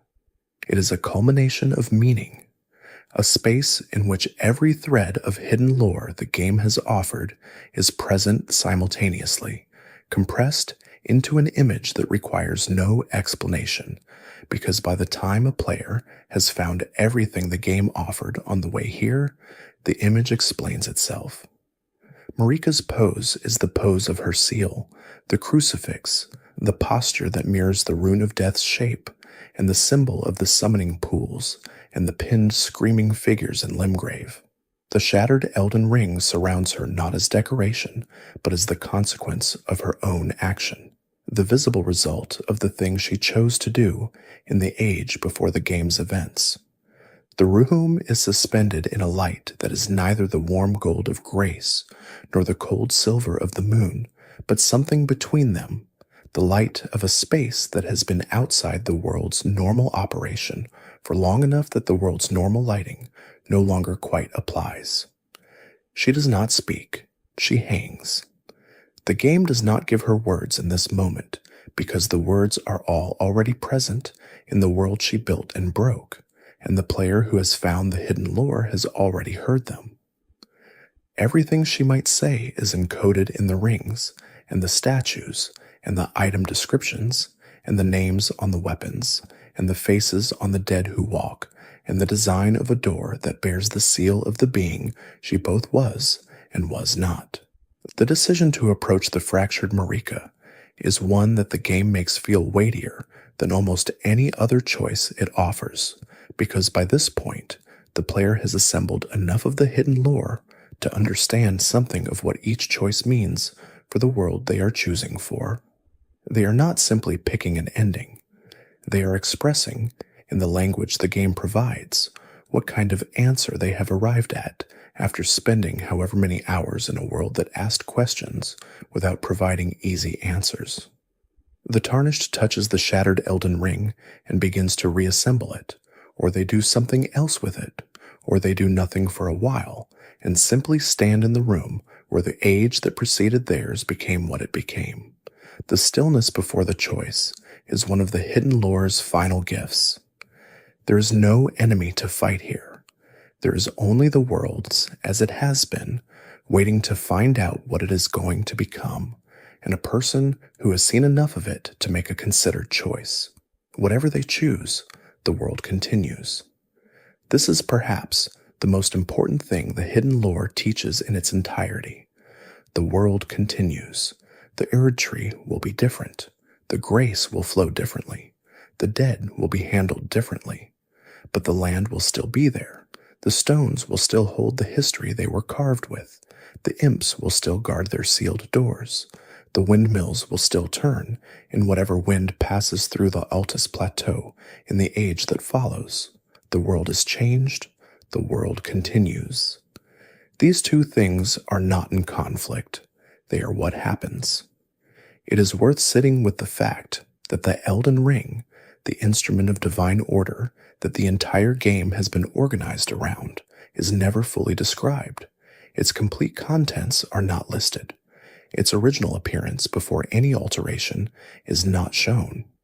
Its function, at its most basic level, before the Greater Will's arrangement with Marika, before the Rune of Death's removal, before the Shattering, is a matter of inference rather than documentation. The game withholds this information not because it has not thought about it, but because withholding it is precisely the right choice for a world built around the experience of reaching towards something you cannot fully see. The Elden Ring, in this sense, is not only the game's central object, it is the game's central method. It is the thing that is always implied and never complete, always present and never fully available, always the subject of interpretation and never the source of final clarification. Every character in the world relates to it in this way. Marika related to it this way. Radagon related to it this way. The Two Fingers relate to it this way. The Elden Beast is the closest thing to a complete relationship with the Elden Ring, and even the Elden Beast holds it within rather than displaying it, keeping its full nature internal. And with that truth held gently in mind, the narration draws toward its quieting. Not toward an ending exactly, because the world does not end, and the lore does not end, and the attention that the lore rewards does not end, but toward a resting place, toward a place where the walking stops for tonight, and the questions are allowed to settle without being resolved, the way a body of water settles after the wind dies down, not clear in any sudden way, but gradually becoming still, gradually becoming reflective, gradually becoming the kind of surface in which the things around it are visible. The lands between will be there when you open your eyes again. Its history will be exactly as long and as layered and as patiently unrevealed as it was when you closed them. The golden light will be falling across the same stones. The imps will be at their seals. Morgott will be remembering the sewers. Renala will be listening to the lullaby. Malenia will be dreaming of her brother. Miquella will be sleeping in his cocoon. Radahn will be carrying his horse. The giants will be remembering the fire. And somewhere in the deepest part of the deep-root depths, where the roots of the Erdtree have grown around what Godwin became, there is a stillness that is not death, and not life, and not quite either in between. A stillness that has been there long enough to become its own kind of permanence, long enough to become part of the world's foundation, rather than simply a tragedy within it. Long enough that even the roots have stopped trying to process it and have instead simply grown around it, the way the world grows around everything it cannot resolve, making it part of the structure by virtue of the time it has been there. The fog that rolls through certain valleys and the lands between is not atmospheric decoration. It is a physical manifestation of the world's liminality, of the quality of being between states that defines the entire lands between more than any other single attribute. The world is between ages. The dead are between death and whatever follows death. The tarnished are between being called and finding what they were called toward.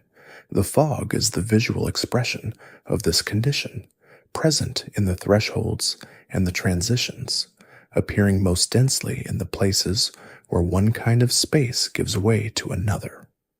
The fog gates that mark boss encounters are a heightened version of this threshold quality.